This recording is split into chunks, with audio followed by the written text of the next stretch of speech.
Hello, everybody. It's very nice to see you all here today. Are we ready to begin, Paulo?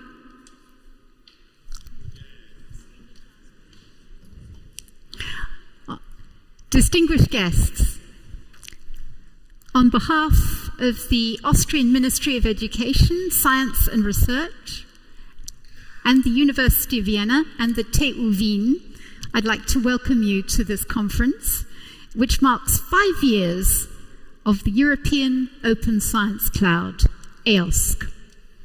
I'm Bethany Bell. I'm a BBC foreign correspondent based here in Vienna, and I'm going to be guiding you through the event today. 5 years ago, I had the pleasure of introducing the symbolic launch of EOSC, and I remember thinking back then, what a privilege it was to be here in this wonderful, wonderful library.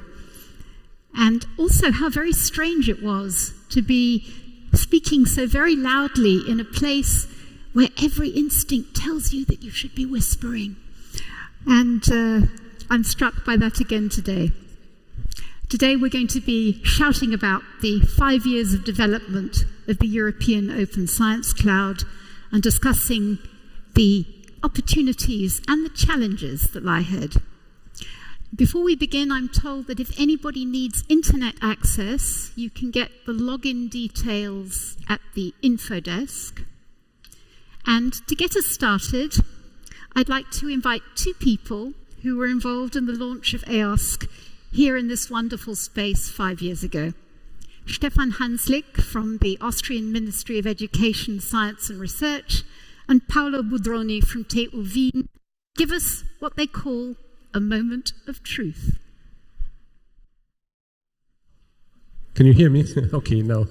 So welcome again. So we see us, each other, after 5 years. Huh? So you see my hairs are just a little bit gray. It's because of EOSC, huh? 5 years. And if I look, for example, at Karel, where is Karel? Karel, why do you have such white hairs? You have also a bird, you know. Huh? Have you an explanation for this? It's too loud, huh? No. We will. Now it's better now. Can you hear? I believe it's better now. Huh? Vielleicht können wir das noch ein bisschen leiser stellen. Okay, so again, welcome again here in Vienna after 5 years. And as you see, my hairs are a little bit grayer, huh? White, like yours, Carol, huh? But you have a bird. And I see also the pirate face of Barend. Where is he sitting? He's now at the bird. And look, you have no hairs. What happened? I've lost them during the last 5 years, obviously, and gained weight. It's because of EOSC. Huh? Only because of EOSC. But to be honest, we are delighted to have you here in a very stressful time of the year concerning EOSC events, presidency events, tripartite events. And this brings me to the point. We're happy to have you here, celebrating something very special for us, because 5 years ago we've started a process, or were at least part of a process that started. And we will have a program today which will go through 3 sessions. I hope you will have the opportunity also to discuss with us items which are not on the regular agenda. And therefore, I really will welcome all our distinguished guests, our hosts, and yes, enjoy the meeting and also enjoy this very special room, because it's one of the latest possibilities to be here before it will be refurbished. Later you will hear some other details about this. But this is the opportunity also to thank many people which worked for this event. it was especially the organizational team of the meeting, which came from the University of Vienna, especially the University Library of Vienna, which did a very good job also and were very, let's say, resistant against a lot of interventions in the latest developments of creating the agenda and the web page and everything else. So I really would like to thank these people, which are already here and helped us. So it's the public relations team of the Vienna University. It's Christine Köstner, it's Florian Jaschke, Silvia Nechvatal, Melanie Klammer, Maria Frenay, Anna Maria Unterweger, as well as the event management of the Vienna University, especially Florian Kruger and Valerie Hamp. Big thanks to you, and please let me also thank the organizers and the contributing partners. I think this is also exceptional that we have organizers like the University of Vienna, of course, as the host of this event, the Technical University of Vienna, which did a lot of work, as well as the Federal Ministry of Education, Science and Research. And here I also want to mention my hierarchy, which always supported me and us in the developments of EOSC the last 5 years.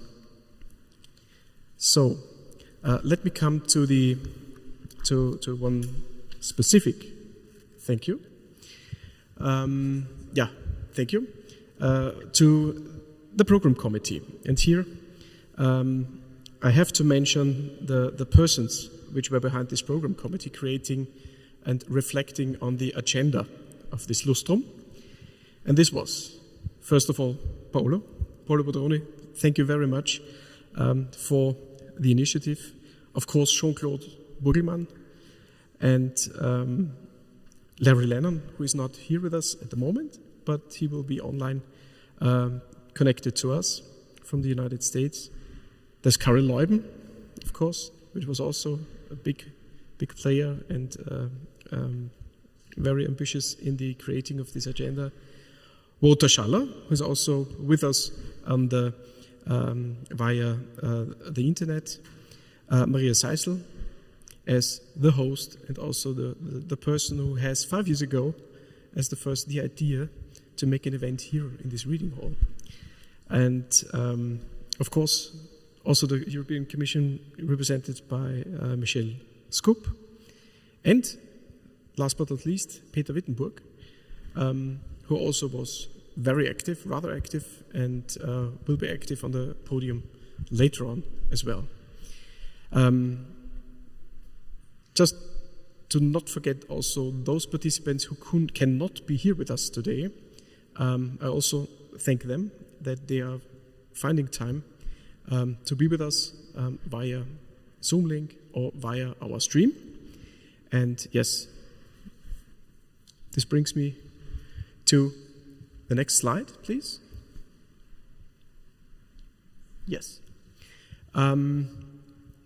Here I want to carry on with the editorial team, the so-called Redaktionsteam at the EOSC Lustrum, which is located in the room here in the back, led by Barbara Sanchez and Miguel Rey Masson, as well as Juliana de Mayo Castro Gioretti and Charlotte Reif. They are taking care about all the incoming questions via Zoom and via Slido later on, and will extract them to questions which are then given to the podium and can be discussed there.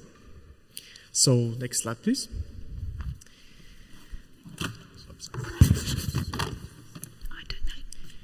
This means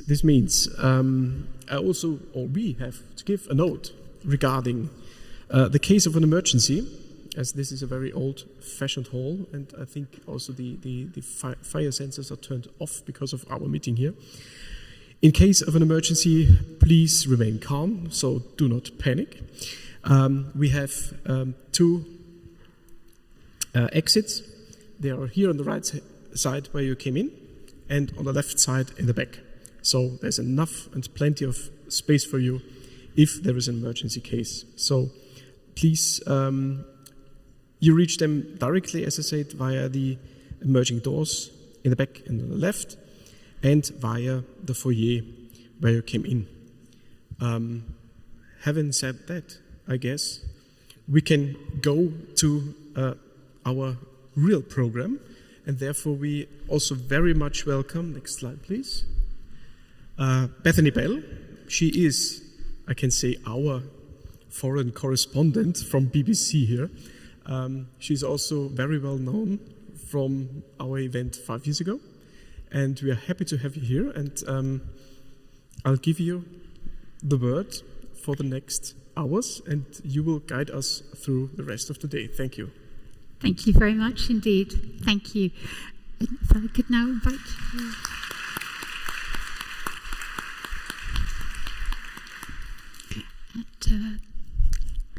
Rector, could I invite you to the podium, please? And thank you very much. Thank you so much. It's a great pleasure to be back here in this. And a lot of food for thought, interesting discussions. And if I could ask you please to take your seats. It's now my very great pleasure to introduce Ronald Meyer, the Vice Rector for Digitalization and Knowledge Transfer at the University of Vienna. Professor Meyer. Of the European Commission, dear representatives of the research institutions, to all invited guests who are currently following us online or via social media. Dear colleagues, as representative of the Rectorate and host, it is my pleasure to welcome you at the University Library of the University of Vienna. We are in the main reading room of the oldest university in the German-speaking countries, founded in 1365, a fascinating library, a haven of knowledge, and at the same time a symbol of universitas, an attractive center of a great place to be for studying, researching, learning, and personal growth. We are looking at traditionally old-fashioned, or one might say vintage, reading benches and reading rooms that students love and sometimes compare to Hogwarts. And yet at the same time, we are looking at the cutting edge of technological developments across the decades. 11 Nobel Prize winners have researched or taught at the University of Vienna, including last year's edition of Anton Zeilinger, who won the Nobel Prize in Physics. This fills us with pride and with humility before their achievements. Moreover, the European Research Council has awarded 123 so-called ERC grants to researchers of the University of Vienna, evidencing that research at our university is thriving, competitive, and well-connected in Europe and beyond. 5 years ago, we had the honor of witnessing here one of the most interesting and promising processes in the European research landscape being launched with our participation and under the Austrian EU presidency, the European Open Science Cloud. As Vice Rector for Digitalization and Knowledge Transfer, I have much interest in EOSC developments from both perspectives. With respect to digitalization, for several decades now, we have experienced changes in research at a speed we have never seen before. These developments have been sparked by dynamic technological changes, the digital transformation. With respect to knowledge transfer, global questions and challenges have societies in need for answers and contributions to solving these challenges. Scientists have expanded their outreach way beyond their scientific communities, partly supported or even enabled by digitalization. The European Open Science Cloud is geared to benefit both these developments. The EOSC is also about political decisions that play an important role. These are decisions and resolutions that were prepared by the European Council, confirmed by the European Parliament, and finally monitored and implemented by the European Commission. Their representatives were present at the opening and are here with us today. We are honored by that. You and all guests present here or virtually are representatives of our common Europe. This common Europe is reflected in the everyday practices of European researchers, of researchers in Europe, and at the multitude and diversity of European research organizations, that is. The European Open Science Cloud is one of those building blocks that has the potential to upgrade research practices and so continue to enable world-class data-driven science. So let's celebrate the 5th anniversary of the launch of this European Open Science Cloud together. I'm now pleased to hand over the microphone to the High Representative of the Federal Ministry of Education, Science and Research, Daniel Weselka. He will then hand over to the Rector of the Technical University of Wien, Jens Schneider, freshly inaugurated this October, welcome, and then to Ilire Hasani-Mavriqi, the representative of the Technical University of Graz, our two strong partners in the pursuit of digital transformation for the university system here in Austria and in Europe. Thank you very much.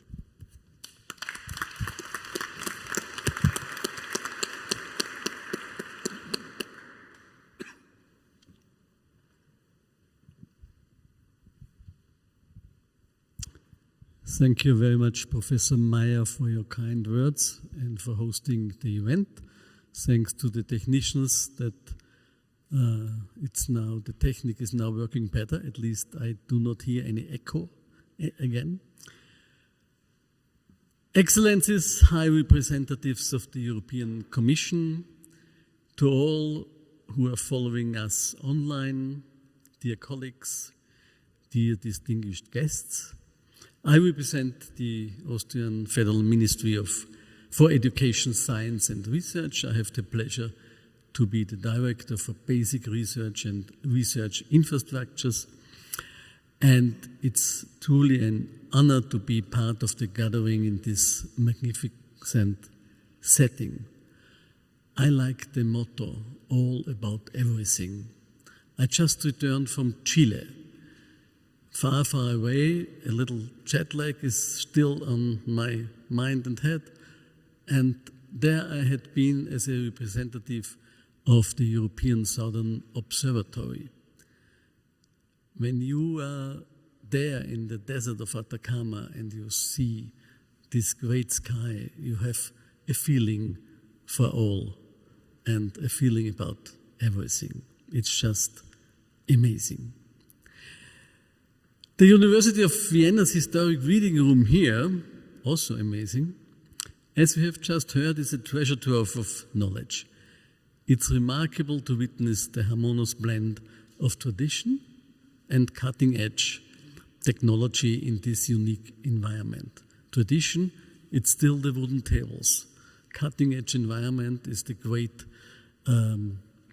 technical environment behind this historic reading room. 5 years ago, this very place bore witness to the launch of the European Open Science Cloud during the Austrian presidency. It was a great moment. A pivotal moment in the European research landscape in 2018.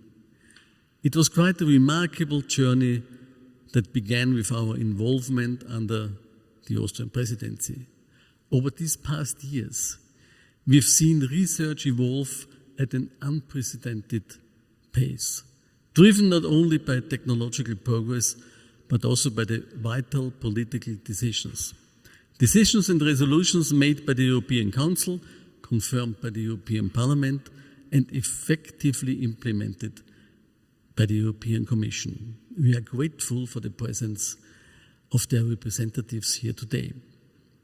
We all gathered here today with our online colleagues to represent our common Europe. The research institutions and research infrastructures, together with ESFRI, the European Strategy Forum for Research Infrastructures, where I have to be the pleasure since 2003 to be the Austrian delegate, are a true European success story. These research infrastructures and our research institutions are making Europe not only strong, but also a great place to be. A great place. The great place is now not only the United States or others, of course they are great, but also Europe. And this ESFRI forum and what it did with its roadmaps, it changed the world. It changed the European research landscape. I have the honor to represent Austria in many research infrastructures, and it's a great pleasure to see how Europe is getting the lead in so many research fields. The European Open Science Cloud stands as a key building block, facilitating world-class data-driven science for the improvement of science and society. That's very important to me. It is not only about science. Many things, if not all, we are doing is for society. Since 1992, we have championed the concept of the Schengen area, advocating for free movement of people and services. The EOSC, the European Open Science Cloud, is another element on the path towards a true Schengen area, but not for people, but for research data, research services, and research infrastructures. This initiative promises to sustainably benefit our European research landscape. I once again want to extend my thanks to Dr. Hanslik. I am the director of the department, but he is the motor behind all that. And that's great to have such colleagues in not only the ministry, but in my division. As we celebrate the 5th anniversary of the European Science Cloud, I am pleased to pass the floor and the microphone to my colleagues from the Vienna University of Technology and the Technology University of Graz. So, last one is now the Technology University of Graz. Thank you very much.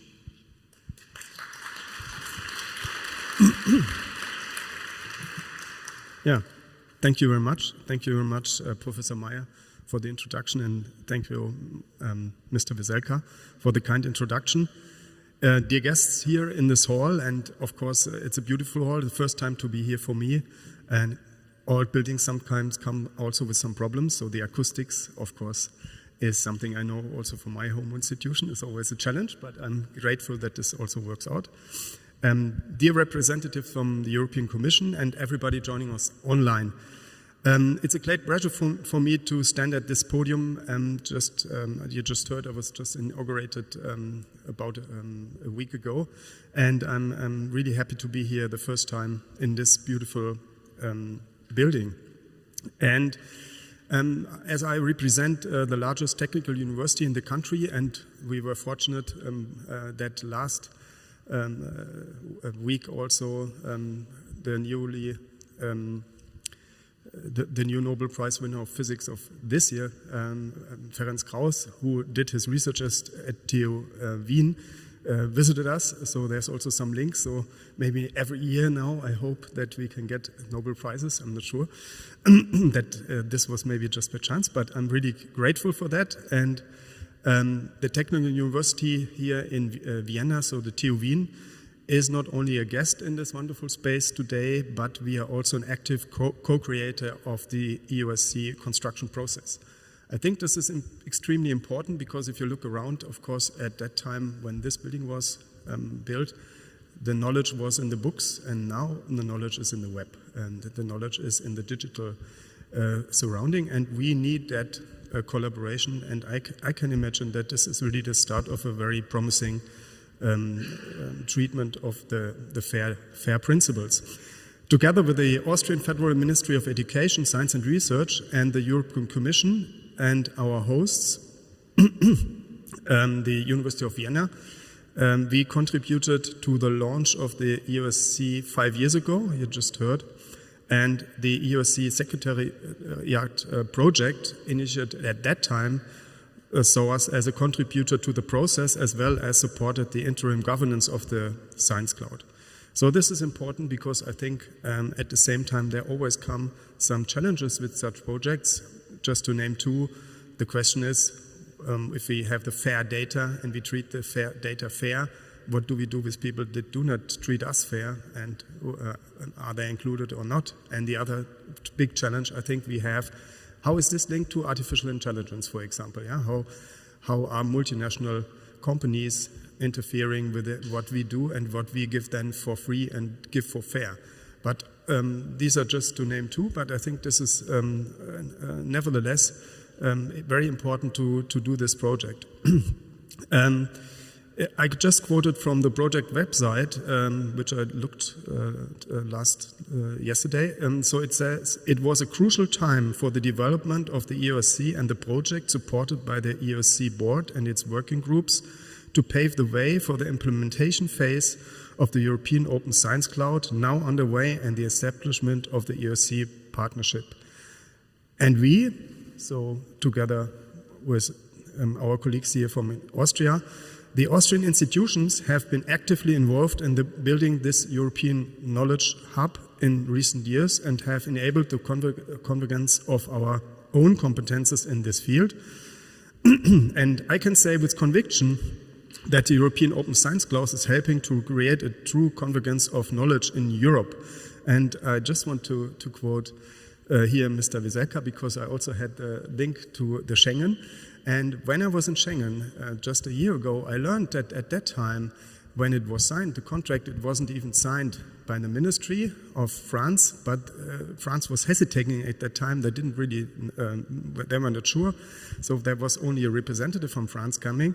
And this lady finally signed the contract and made some brackets, only if it's approved by the federal government in the end. But you see how Schengen evolved, and I can imagine that maybe something like this in the end really helps us in Europe to bring everything together. And all this is happening on the basis of our shared European values. And I just said we should be very aware that we also have to stand for our European values. And after 5 years of the launch, we want to hold the flags of these European values high together with you. And we firmly believe that Europe needs this convergence of values today more than ever. I think this is especially in these challenging times. These values are also expressed to the EOSC in the end, and the EOSC provides a space for research data that can have an impact on the global scale in the end. And the developments in Europe are very dynamic. So we see the upcoming common European data spaces on the horizon, in which the EOSC will fit in well, and at the same time the key players, namely the universities in the end, are forming new entities called university alliances. So already about 50% of the European universities today are in these alliances, and we are also firmly convinced that this EOSC can develop its competencies well in this area and to link this also to these developments already undergoing. And this can be benefit not only to all research communities, but to all citizens in Europe, and especially also to our young people, which are in the end the heart of the development. And with this, I want to thank you, and now hand over the floor and the microphone to my colleague from the Graz University of Technology. Thank you.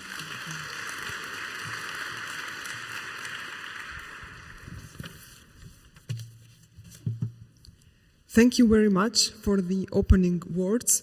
Ladies and gentlemen, distinguished guests and open science advocates here in the hall and also online. It is my great honor to address you today on behalf of the rector of the Graz University of Technology, Horst Bischoff.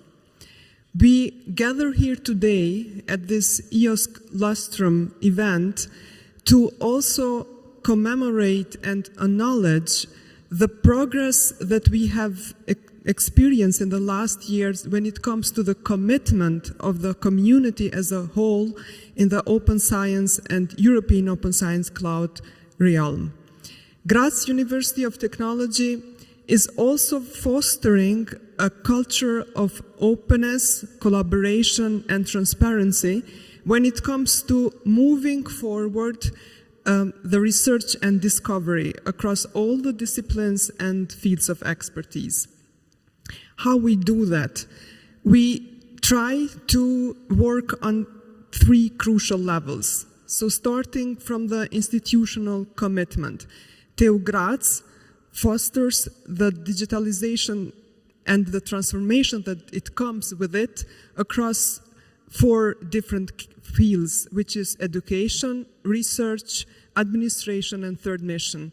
And this is done in a very coordinated and aligned manner, having a strategic program that is led by the Rectorate. Under this scope, TU Graz has established long-term mechanisms and also resources to make sure that research data management and open science principles are implemented at the institutional level. So there is a dedicated team that runs research data management infrastructure and supports our scientific community by empowering them to embrace the open science principles and practice. On the national level, we are very happy that we lead national projects that are funded by the Austrian Ministry of Research, Education and Science, together with our partners TU Wien and Uni Wien, but also other institutions in Austria. We tend to foster knowledge transfer and collaboration and also shape the national landscape when it comes to open science and European Open Science Cloud. So as we heard before, our intention is to make sure that the community in Austria is recognized as open science hub also internationally.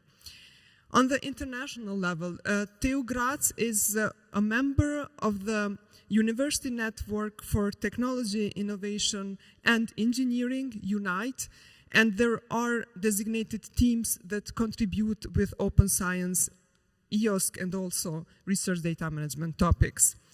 On the other hand, we also proactively participate in other international initiatives. Together with our European partners, we work under the leadership of the EOSC Association in the EOSC Focus project, supporting the implementation of the objectives and goals of the co-funded, co-programmed EOSC partnership. As we gather here today, we have to remember that this journey is a long one, and that our commitment to open science is a continuous journey. So the principles of openness, collaboration, and transparency are not just ideals, but they should be also our guiding lights to steer our path forward. We, as Austrian community and Austrian institutions, are committed to follow this path and to work together with the community internationally to make sure that we continue to contribute and see progress within EOSC realm. Thank you, and may this event also be a catalyst for achievements in the years to come. Thank you.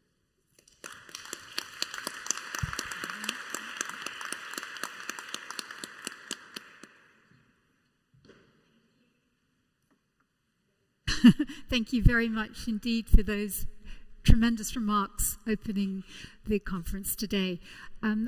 We now have a series of lightning talks, and we have a lot of interesting interventions today, and I'd kindly like to ask all of our speakers and panelists to stick to their timings and even shorten them possibly as we're running a little late. In fact, I'd like to invite you into my world, which is the world of broadcast journalism. And if I speak too long, I get a voice in my ear saying 5, 4, 3, 2, 1, stop. So just a thought to that as you have your interventions today.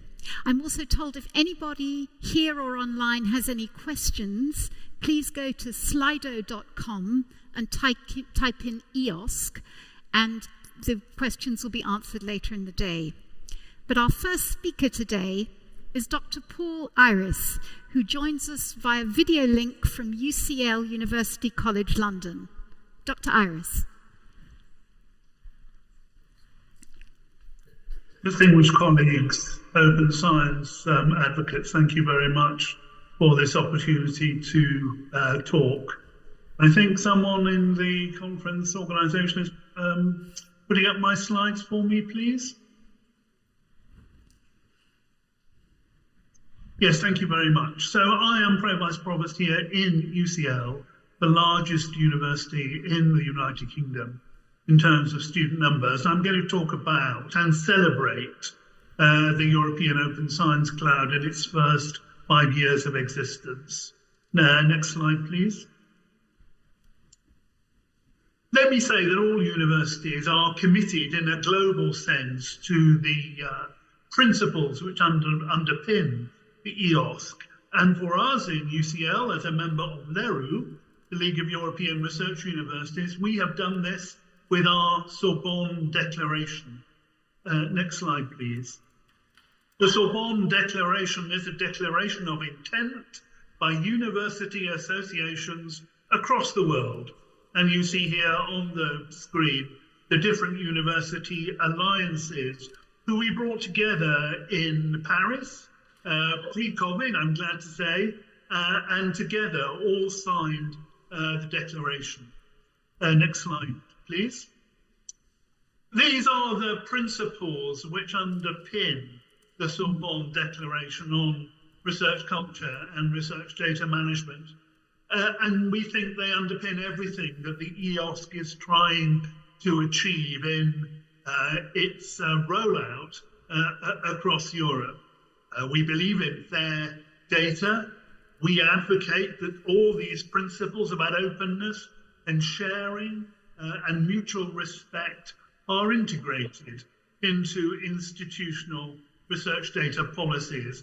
And we encourage, through the declaration, our universities, our 23 members in LERU, League of European Research Universities, to set up training and skills development programs to deliver this. Next slide, please. So what does the EOSC landscape look like? If you're a university wanting to contribute data, what does it look like? What do you do? Next slide, please. Well, this is a very impressive slide about the growth of the EOSC in the last 5 years. There are four main areas of development, and they're color-coded so you can distinguish them. The exchange area which is the mechanism for uploading material. Then there are support activities, there are core EOSC services, and then there are interoperability frameworks. And these are all listed here in diagrammatic form to deliver the EOSC vision based on the EOSC principles. Next slide, please. In LERU, we've been concentrating on the first of those, the exchange frameworks and the architectures for uploading records into the EOSC, because as a researcher, that's what we want to do. We want to share our data and to make it available to the general public anywhere in the world without any barriers. Next slide, please. And these are the two workflows that we follow to do that. There are two workflows depending on whether you are an individual, in which case you'd follow the workflow at the bottom of the screen, or whether you're uploading a list of services and facilities, in which case you'd count as a catalogue provider and you'd follow the workflow at the top of the screen. So that's how universities, those are the routes that universities follow to get their resources, their data, into the resource catalogue, and so available to anyone, anywhere, with a link to the EOSC to reuse and study the data. Next slide, please. what are the benefits of doing this? Why are we doing this in the first place? Next slide, please. Well, the vision of EOSC and the principle embedded in the EOSC are aligned with the UNESCO recommendation on open science, and that's really important. The importance of the UNESCO recommendation with respect is not that it's recommending something new, but that everybody has signed up to it. It's a global statement of intent and a global collection of principles and values that we've all accepted. And that's a really important building block which EOSC can use to deliver this brave new world. Next slide, please. There are other benefits as well, and these are obvious. If we're slaying the dragon of the cultural current research cultures in a number of research areas, what does the EOSC do? What does openness in the data world encourage? Well, these are all the benefits that come from embracing an EOSC type vision to avoid duplication of activity. It supports equity in the research landscape because everybody has access to everything. And that's really a really important principle of the open science futures. And it helps create a new research culture which is grounded in openness. As I'm going to explain in the next slide, openness isn't found in every research community or every research culture. So these are what Lera sees as the benefits, but there are challenges. So next slide, please. These are some of the challenges. Those workflow diagrams that I showed on the screen just now, the different pathways to upload data into the EOSC. Universities sometimes find those iterative and difficult, and that's a challenge then, to simplify the workflow to get from where we are now to where we want to be, which is everybody freely uploading their data. I talked about research culture. Not everyone has a culture of openness, and particularly in my area, I'm a historian by training. Many researchers would say, well, actually, we don't produce data, so why, Paul, why are you talking to us about the European Open Science Cloud? We don't have any data to put in there. Well, we do all create data. We don't call it data, we call it evidence, we call it research notes, we call it findings, but it really is, in many senses, research data. But there are cultural differences between different subject communities, and EOSC has to accept that one size, one presentation doesn't fit all subject areas. And then there is, I have to say, the example of Europeana. Europeana is a portal for European cultural heritage material. It has very low visibility amongst academics, and we've got to avoid the pitfalls that I think Europeana is facing of how to be relevant in that environment. How can we make EOSC different so that we don't suffer the same fate as a cultural heritage portal, which is less used than it could be? And finally, there's always the challenge of finance.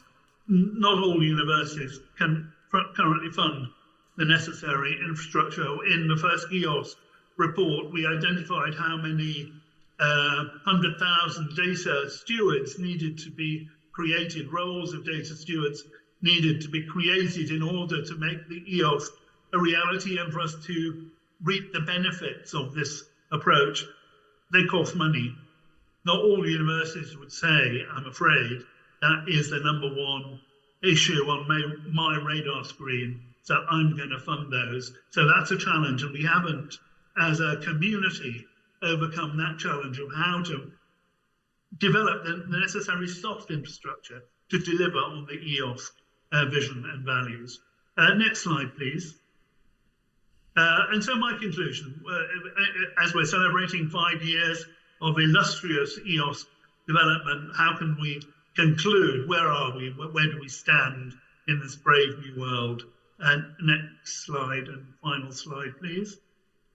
So these are my conclusions, and I'm coming back to the metaphor of St. George slaying the dragon, actually from an illustration I saw in the Albertina when I was last in Vienna in 2017. The EOSC has simply enormous potential to enrich research, innovation and education. It is a fantastic opportunity to create an equitable research landscape and to redefine the research culture.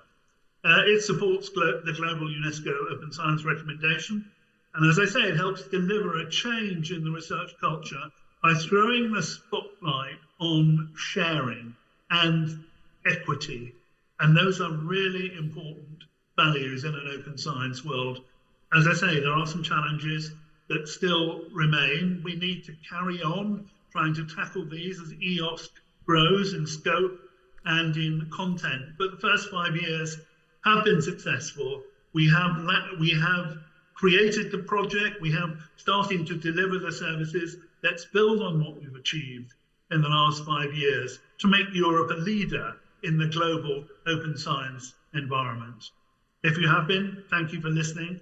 And I'm very sorry I couldn't be with you in person in Vienna again today.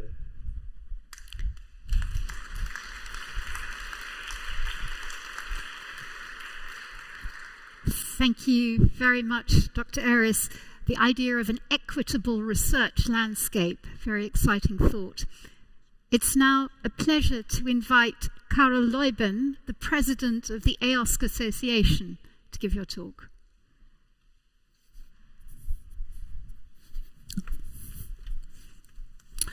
Thank you for the introduction, and thank you very much for the kind invitation to speak here today. It's good to see, after 5 years, many of the faces that were in the same room 5 years ago. So there is some stability in the system. In my presentation, I would like to first, well, my screen is out here. There it is. Talk about the quality of science, because if we talk about the global aspect, then a big question is, if you work internationally, is that better or is that not better?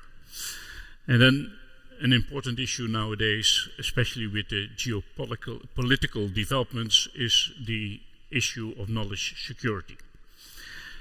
Few words about EOSC in Europe, but much has been said already.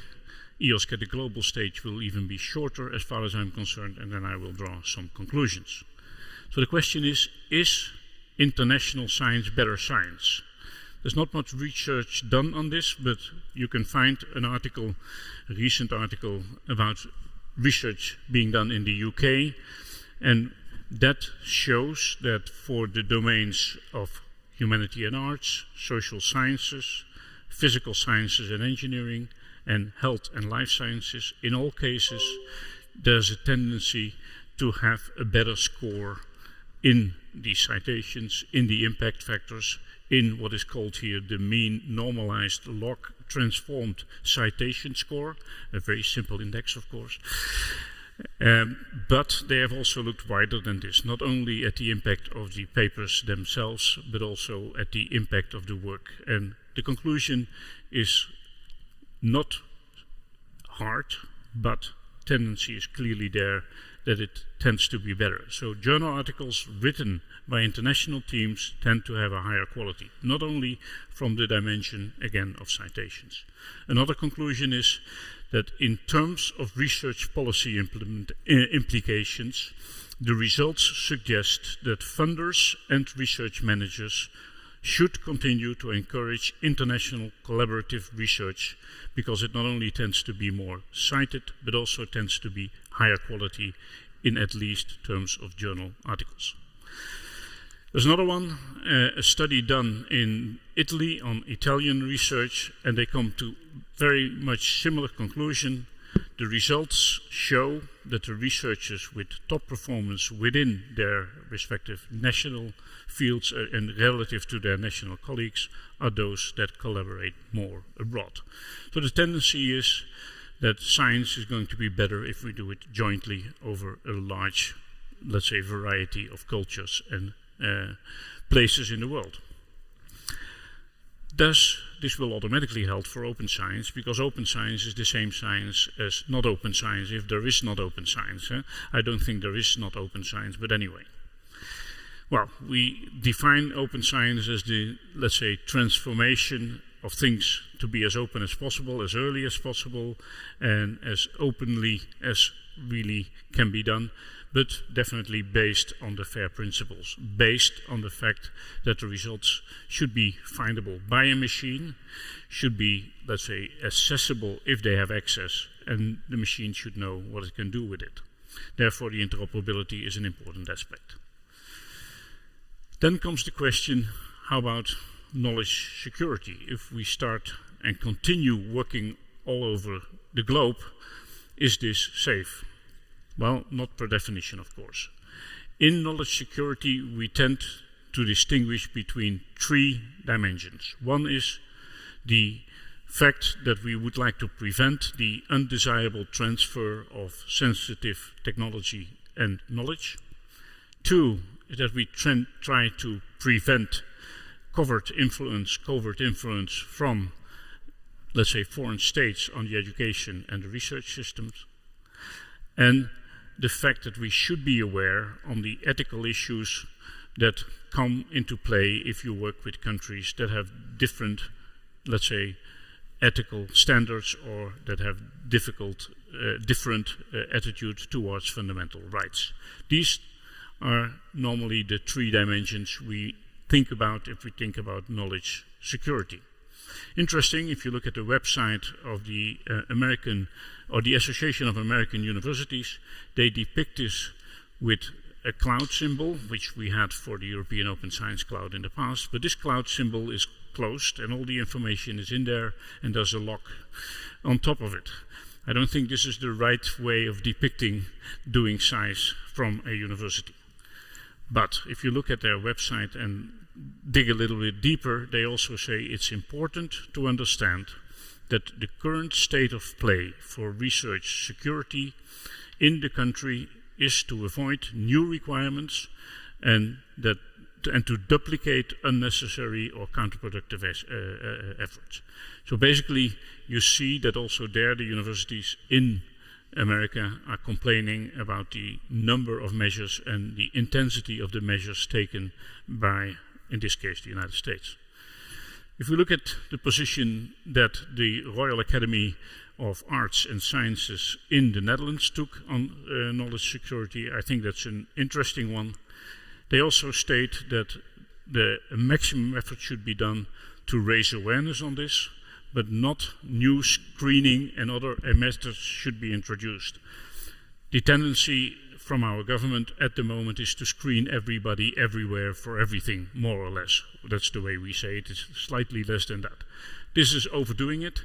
This would lead to false security feelings which cannot be implemented. The work can simply not be done, and it's not a smart way to do it. If we do something additional to what we have at the moment, a national contact point for knowledge security in our country, which is a very useful thing and which works very well, run by the government, run by the ministry. If we do something on top of that, we should do it in consultation with the rest of Europe, and we should take European action. Secondly, when drawing up policies and taking measures, it is important to carefully weigh the balance of interest, to not only think about the security of the country or of the security agencies, the services, the security services in the country, but also speak to the disciplines, speak to the researchers that are in that specific domain. They know what they are talking about, and I've seen frequently myself as a rector of the Delft University, the security services coming to us. They visit the university every year, telling what we should do, not really understanding what we are doing, not really understanding what knowledge we are generating, not really understanding what our educational system brings that can be found by everybody. So they tend to be overprotective, over securing. Then the responsibilities with respect to knowledge security should be placed at as low a level as possible. Of course, the decisions can be taken at a higher level, but let's involve the researchers themselves, let's involve the levels where the research is done in doing the right thing. As we said, raise their awareness. And then, last but not least, it's important always to differentiate between these three things I mentioned before, between unwanted knowledge transfer, interference, and ethical and integrity issues. These are mixed up frequently into one messy thing.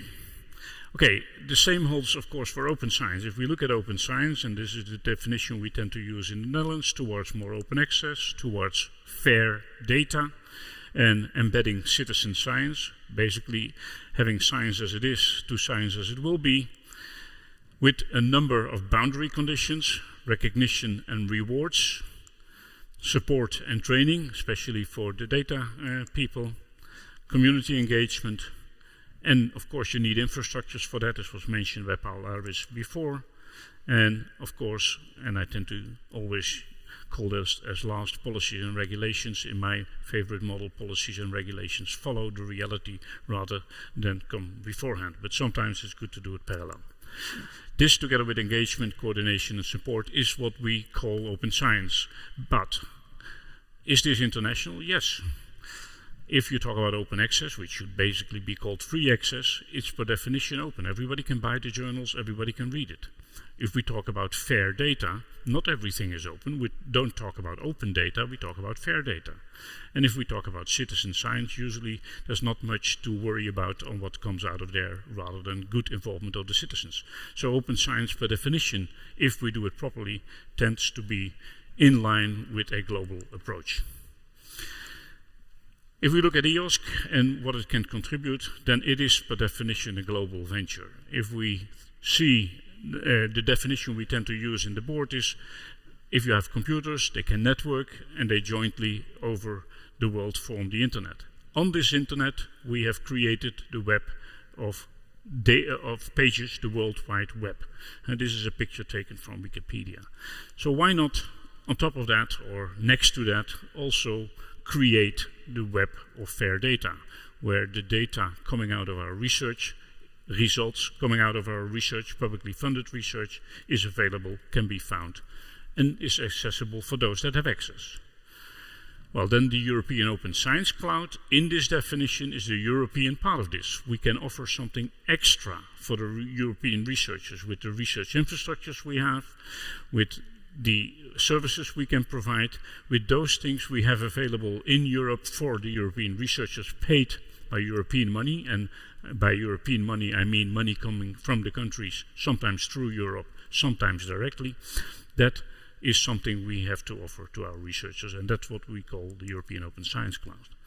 Well, if we look at the position of that European Open Science Cloud, according to the Commission, and I took this from the Commission slides, they tend to see it as a cross-cutting data space for research and innovation. Yes, it is taking care for all the dimensions of research and innovation, and not only for one of those pillars.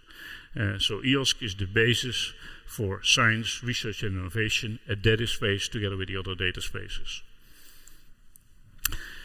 How do we implement this in Europe? We have a partnership, as you probably are aware of, between the EOSC Association, which I may be the president of, and this is an association of some 250 parties in Europe, research performing, research funding, service providing organizations, and the Commission, of which 50% of the 1 billion goes roughly into money from the Commission in projects, and another 50% comes as an in-kind contribution. By the way, if we look at the first 2 years, we already reach around 500 million as an in-kind contribution. So I hope the Commission will come up with matching funds afterwards, after we have shown that we deliver much more in-kind.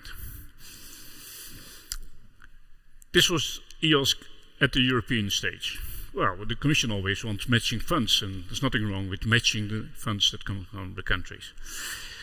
The association works together with other regional initiatives in the rest of the world, regions of the world, in order to drive the convergence globally as much as possible. For the time being, this is a lot of discussions about standards and possibilities and developments taking place in the United States, in Europe versus South America or Asia or whatever.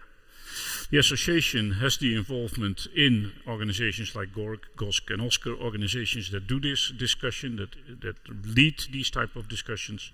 And already now, service providers can be part of the system, and in the future even more from third countries if they adhere to the rules of participation. An example is the Data Together operation of the RDA, GoFair, ICSU and the CODATA. They jointly tend to strengthen this development of talking together and seeing to it that the development goes worldwide. A nice way of depicting this was done by Ari Asmi during the EOSC symposium just a couple of weeks ago. He showed the world map like this. This is the way the world map is depicted in Australia.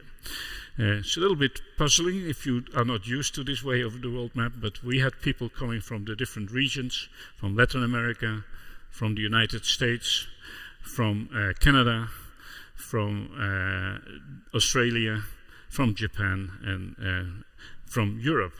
And in this meeting where all of these were together, basically most of them online, we had a very fruitful interaction between these regions of the world where similar developments are taking place. Okay, if we look at this, then I can draw some conclusions. The first conclusion is that international, worldwide collaboration in science is key for science and is key thus for open science, and it will help to deal with the global challenges. If we look at the geopolitical situation, we should not stop in dealing with the global challenges, and we can only deal with those if we deal with this globally together with other researchers in the rest of the world.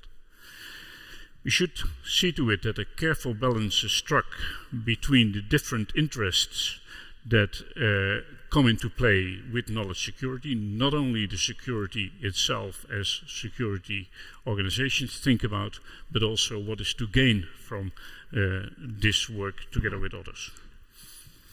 For this, we think FAIR offers the right things to do. FAIR has the possibility to give more attention to the fact that not all people should have access to everything.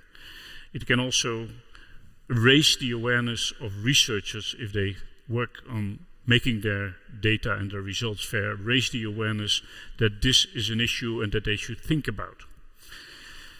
And it is definitely in the, let's say, nature of FAIR that it contributes to a joint effort of sharing and combining information. And as I said, we can only do that if we really, we can only challenge the global challenges if we really do that together. Thus, this web of FAIR data, according to me, will grow. And I think we should offer services from Europe as much as we can in what we then call the European Open Science Cloud. If we would stop today with this work on the European Open Science Cloud, on EOSC, the web of FAIR data will be there anyway. FAIR has been accepted so widely over the world that researchers, hopefully through a little bit more forced by the funders, will make their data more fair in the future than they did in the past per definition. And thus, gradually over time, the web of FAIR data will grow. Now we can wait until, for example, the United States, which is putting a lot of effort in this, has done the solutions for the public domain, or we can, as Europe, continue to join forces and do this for the public domain ourselves in something we call EOSC, as long as we do it in the proper way. So my proposal is that we come together for the next lustrum, 5 years from now, and then we discuss jointly the openness of science. How open are we, and what is open science there to be? Thank you for your attention.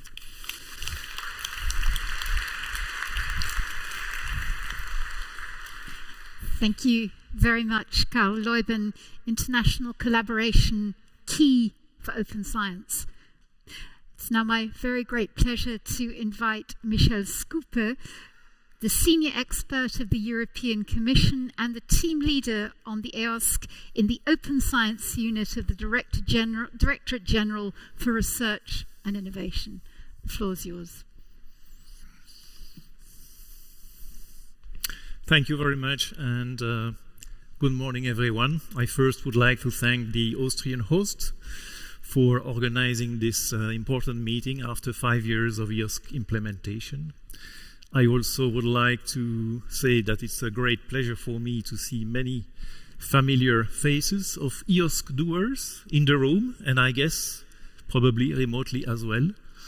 What is nice is that there are some new faces as well compared to 5 years ago. So I think this is also important to be underlined, because EOSC is a process, it's evolutive, it's dynamic, and it's good to see new faces. So let's go back 5 years ago. And this, of course, was a very symbolic start. The room was completely full, and we were full of hopes and visions and different understandings of what EOSC should become in the future. We were very happy then to introduce a new EOSC governance structure, because the year before it was mainly the Commission driving the consultations on EOSC, but there was no EOSC governance involving multiple stakeholders. So this was a first attempt, interim governance for 2 years. We also had a preliminary prototype of the EOSC portal. Of course, this was a very early stage. And we had testimonials by the scientific communities on what were the expectations by many disciplines and many scientific domains. We also had the Vienna Declaration, which is really a statement we can compare now. That's also a very big added value. We have this statement and we can see over time where we are compared to this baseline. And at that time, I'd like to refer to my commissioner. At that time, it was Carlos Moedas, who mentioned that the future of Europe will be open, digital, and interdisciplinary. I think this is still very much valid nowadays. And my Director General at that time, Jean-Claude Paquet, who came here in Vienna, was explaining that FAIR is the common language of the science cloud. And we all had the eyes looking at a European research data commons. So in a way, we were quite in advance to the data spaces that were brought later on with the data strategy, because we already had in mind this data space at that time.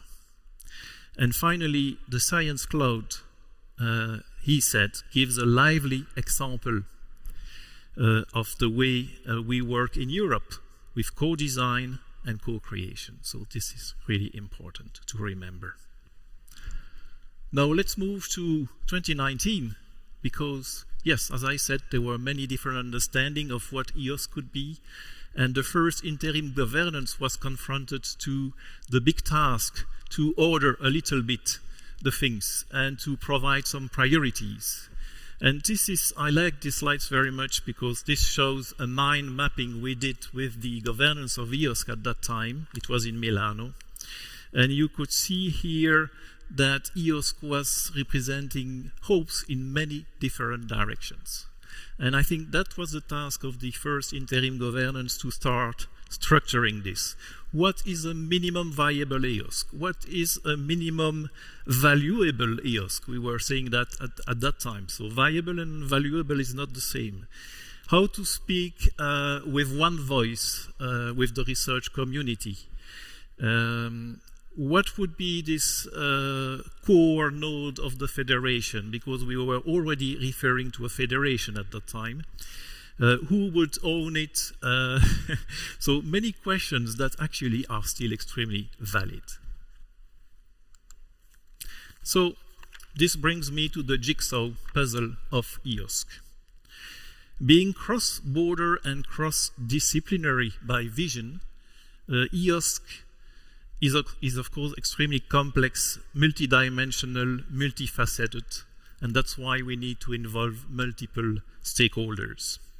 Now, if you are deep into semantics, ontologies, metadata, and so on, you know that there are many bespoke solutions across the communities, across the disciplines, and also across the countries.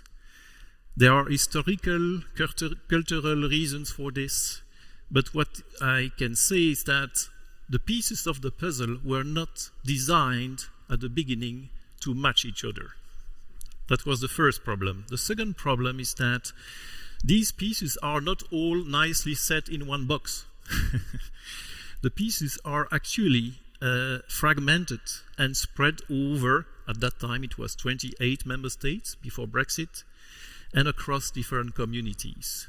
So this shows the complexity of EOSC, and I think we need to remember that.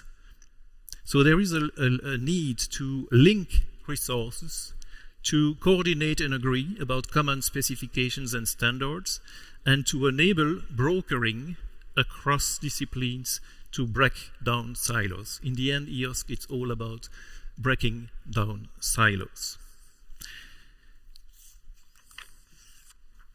So we need for an architecture of knowledge for the EOSC. Actually, it's the plural. We need architectures of knowledge. And I'm referring here to a paper written by Paolo Budroni, Jean-Claude Burgelman, and myself in 2019, which was looking at how we should structure knowledge management systems, because now we have the internet of people, the internet of data, the internet of machines. And this, of course, makes the challenge of managing knowledge in a very different way. So I invite you to again look at this paper. Several key points were that EOSC is a process, not a project, surely not a project made in Brussels, because we want to see this being a bottom-up and a top-down approach. We probably need both sides to be successful. The Vienna Declaration was explained there, as well as the governance, and key issues already identified at that time were, for instance, the need to broker different interests within the EOSC community, to coordinate many initiatives and projects conducted in the communities, but also in the countries and at European level. And moving to the operational phase of implementation was already identified as a key challenge. So now, let's see how we can structure this problem. And there are different ways to structure this.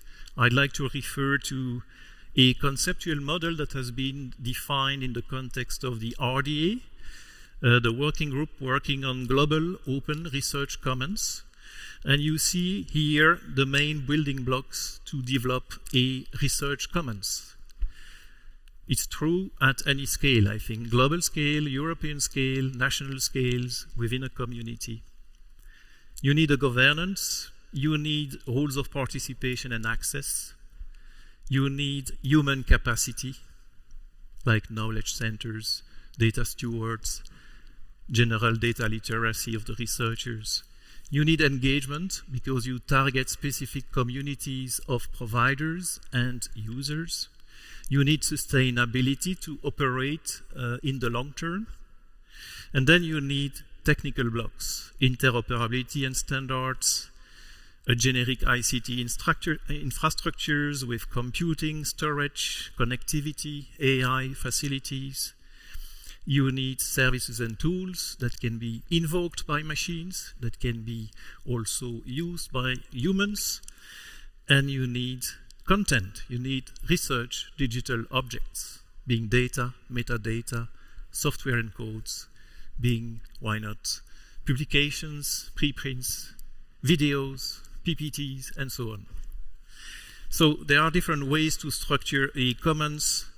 On the right side of this slide, you see the building blocks of a data space. I think there are many similarities. The regrouping is different, but in the end, it's the same kinds of messages. So with this introduction, I'd like to give few examples of achievements over the last 5 years. It's a selection, and I must say it's not only from the Commission, because as I said, this is a collaboration. First slide is about the evolution of the governance since 2018. So we had the first preparatory phase in 2018-2020. At that time, EOSC was implemented only through grants,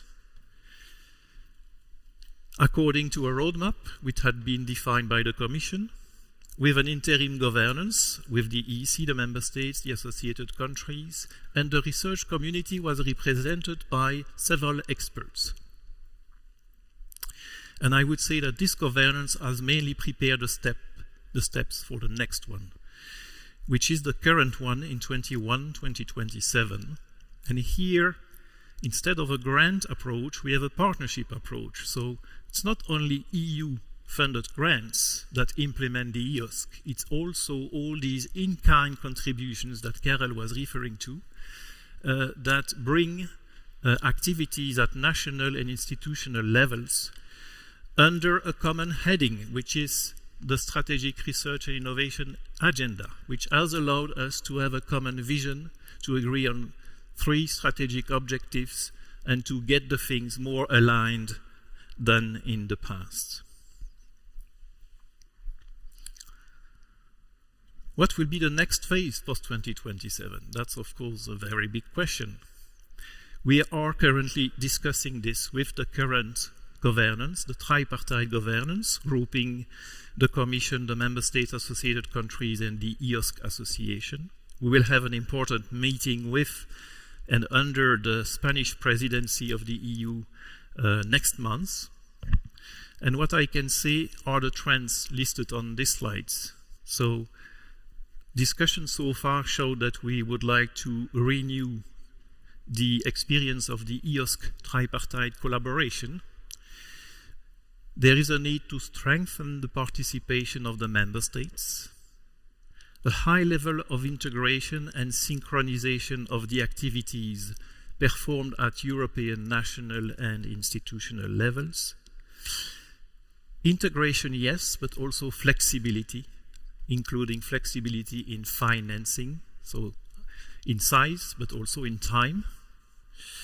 And there is, and this is important, a willingness to explore options where an external entity would be in charge of some or all EOSC tasks after 2027.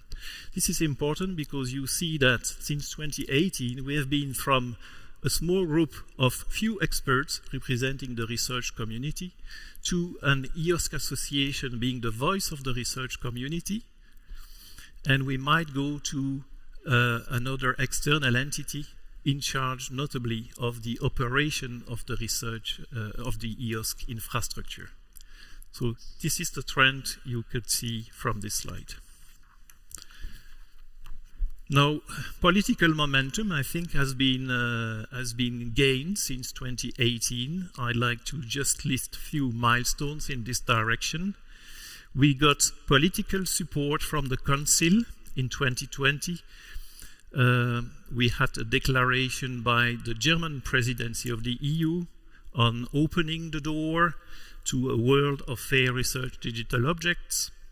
We had in 21 another declaration, this time by the Portuguese presidency of the EU, about riding the next wave of research data and inviting to develop a culture of fair data and also calling for interoperability framework, both domain and cross-domain frameworks. We have had in 2022 the Czech presidency, which developed the Brno Declaration and also the Council conclusions on research infrastructures, where it is clearly asked to the member states to connect their national infrastructures and e-infrastructures to the EOSC. And we have the Lund Declaration under the Swedish presidency about maximizing the benefits of research data. Here again, fairness, interoperability framework were very much visible in the declaration. Now, regarding the boundary conditions in which we are working, it's also nice to mention the Council conclusion under the Slovenian presidency of the EU in 21, which is about the European research area. And I must say that open science, enabling sharing of research knowledge, including through the EOSC, is now part of the ERA policy agenda. And in 2022, we had the very important Council conclusion on research assessment and the implementation of open science. And this really brings an opportunity to assess research in a different way, not only looking in the narrow angle of publications at the end of a research process, but also considering other practices that have an impact on science, including open science practices.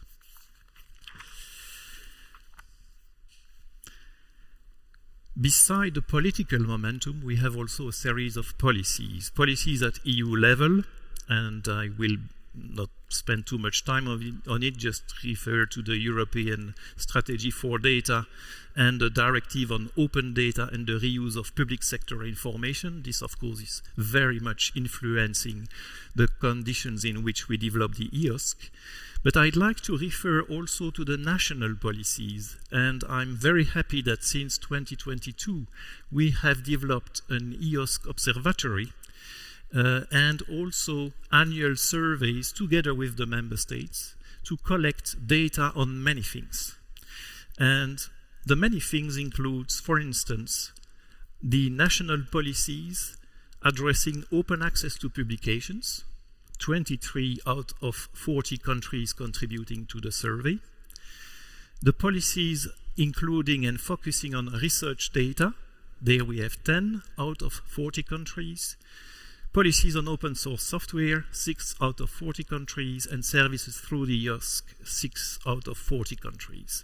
So with this observatory, we now have a tool, an intelligence platform to look at progress, trends, and measure impact.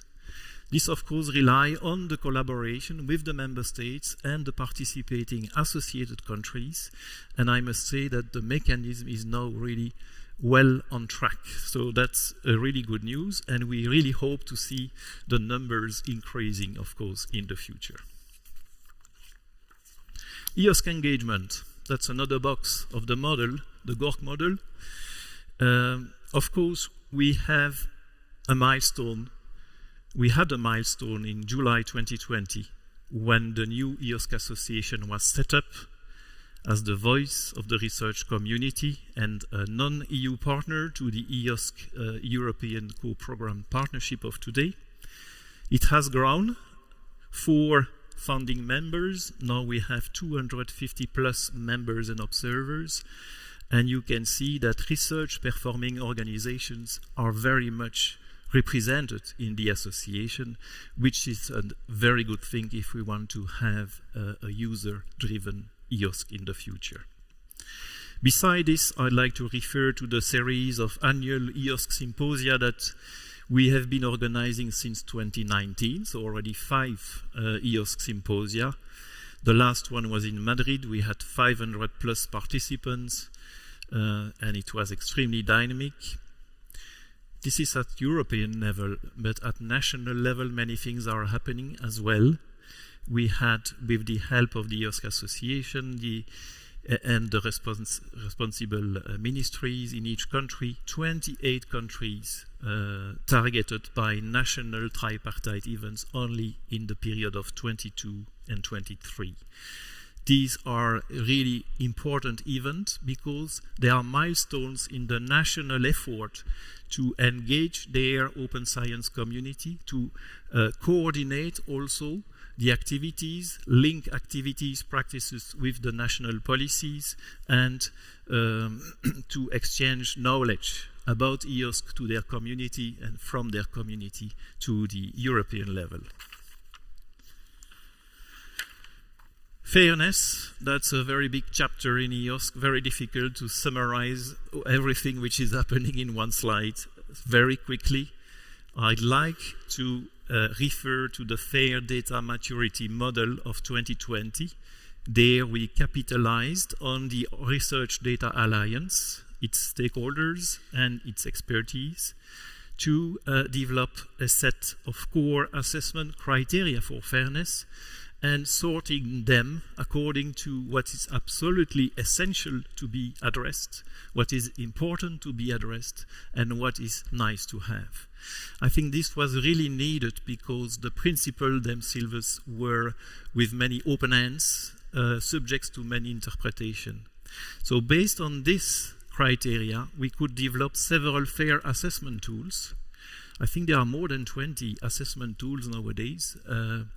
And the issue now is really to assess the tools, to assess the assessment tools, because you don't necessarily get the same results if you use one tool or another one. So that's the next challenge, to make apples to apples comparisons, and we have a think tank to do that, which is one of the task force of the EOSC Association. We had a study commissioned by the Commission in 2022 to have, again, a baseline on the practices by the researchers across Europe. And this has allowed us to see that only that 1/3 of the researchers across Europe have never heard about the FAIR principles. So this shows also the margin of progress and the challenge we have to address. There were several policy papers provided by the member states and the associated countries just to show that fair data literacy matters a lot to them, fair data sovereignty, but also fair data productivity. In parallel, there are several fair frameworks that are being developed within the domains, but also, and that's more challenging, across the domains. And I must say that many communities have been using EOSC to consolidate their own fair data commons, following the EOSC principles. Not only the communities, but also the countries. I think the EOSC Café and maybe the experience in Austria will be further documented today. What time do I still have? I'm looking at... Not very much. Not very much. That's what I thought. So, as usual, I'm late on my presentations. Then 3 more slides. One is about thematic demonstrators. Again, this is not exhaustive, and the ones who are not represented here will not be happy. But I have to choose some, so this time I gave the visibility to PANOSC, which is the photon and neutron community within EOSC. And you see their approach here. They have adopted a common fair data policy and common data management plans. And I'm speaking here about 18 to 20 very big research infrastructures. They have adopted a standardized metadata, a common search API for data catalogs. They have a common open data portal with an AI, which is community-based. And with this, they can discover, access data from their own data space. They can also use several generic services. They can use Jupyter Lab notebooks.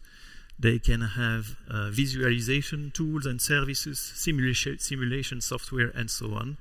You see here the level of uptake by those research infrastructures and the number of users on a monthly basis. So this is one way for a community to consolidate what I would say its infrastructure node to come into the EOSC Federation. We have other examples like the Blue Cloud Initiative, like the European COVID-19 Data Platform, which was launched in 2020. We have a very recent new pathogens portal now developed by EMBL EBI. These are just some examples of what I'd like to show now, which is this concept of EOSC Federation. So we see in the future, and we think from next year onwards, a federation between thematic nodes, like those I just described, between national nodes, European e-infrastructures, using the federating core of a reference EU node that we want to deploy from next year onwards. So this is, to me, a big change from the past, because we really enter into professional operation on a 24/7 basis.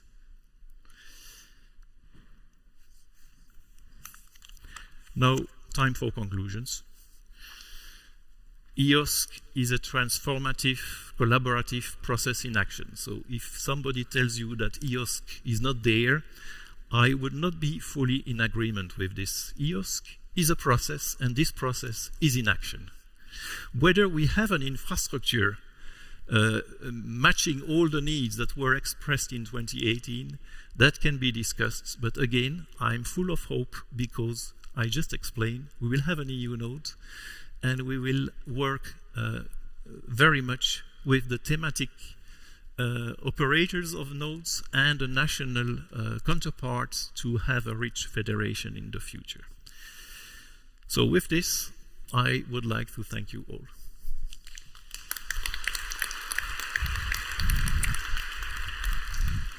Thank you very much indeed, Michel. 5 years of EOSC. And now we'd like to shine the spotlight on some of the EOSC doers and what their impact, the impact that their work is having. And for a look at what is happening at a European and international level, I'd like to invite Geris Katsikiriakou from the EODC to take the floor.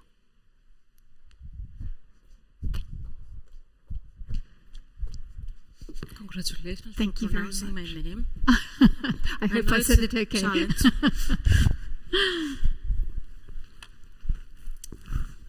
Right. So, good afternoon from me as well. Really glad to be here among you and in this amazing room. 4 years in Vienna now. I had never been even in the main entrance of the university. So, thank you very much for inviting us. I would like to talk to you today about C-Scale. As you can see in the cover of the presentation, but I thought it might be useful to give you a short introduction, or let's say some insights on what EODC does.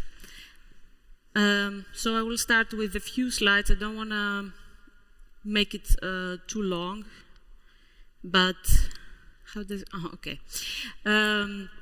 But yeah, just an idea. So EODC, Collaboration for Earth Observation, as you can see, is an SME that was founded in 2014. It's here Vienna-based, and it is a public-private partnership. Basically what we do is that we collaborate with our shareholders and our partners from international and national projects to foster the use of Earth observation data.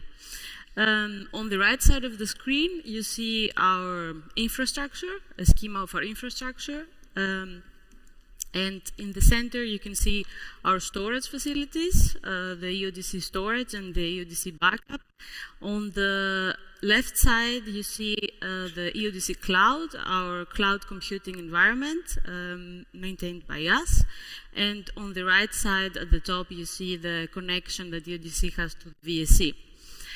In addition, we maintain the EODC processor at the other TVN campus at Freihaus, where we run our emergency services from. And at the bottom right side, you see the EODC data ingestion from TAMC, nowadays Geosphere, and the Copernicus data hubs. When it comes to the data that EODC maintains, you can see some pictures. Maybe you have seen these satellites before. The Sentinels from the Copernicus program. We maintain archives from Sentinel 1, 2, and 3. with some main focus, I should say, on Sentinel-1. We maintain the global Sentinel-1 backscatter archive, but you can also have access to Sentinel-2 and 3 different kinds of levels. Our focus is on timeliness. Why that is? Because some of this data is used for emergency management services, and as you can imagine, having timely data is crucial.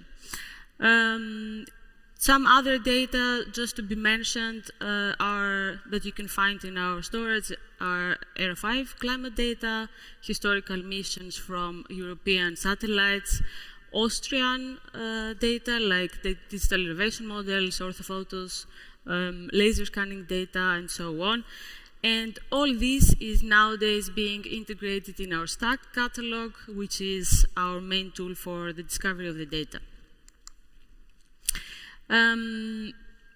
EODC's role in Austria, briefly to say that we collaborate with actors from the research, from the private and the public sector. You can see the logos. I'm pretty sure you are all familiar with these logos. The ministries, I'm not going to try to pronounce them there in German. And of course, FFG and Geosphere.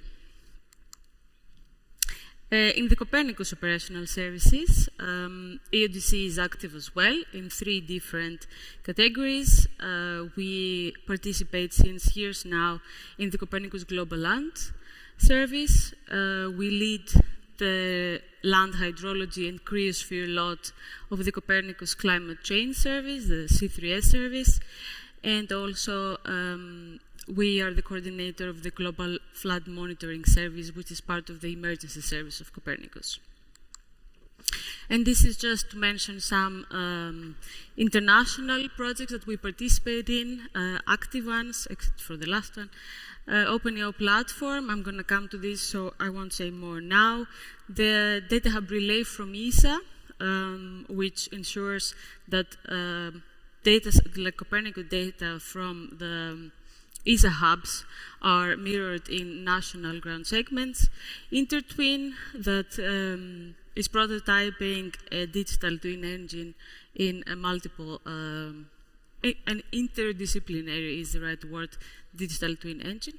The GREAT project, which is a coordination and support action for the creation of the Green Deal data space, and C-Scale, which I'm going to right now. Enough about EODC, let's talk about C-Scale.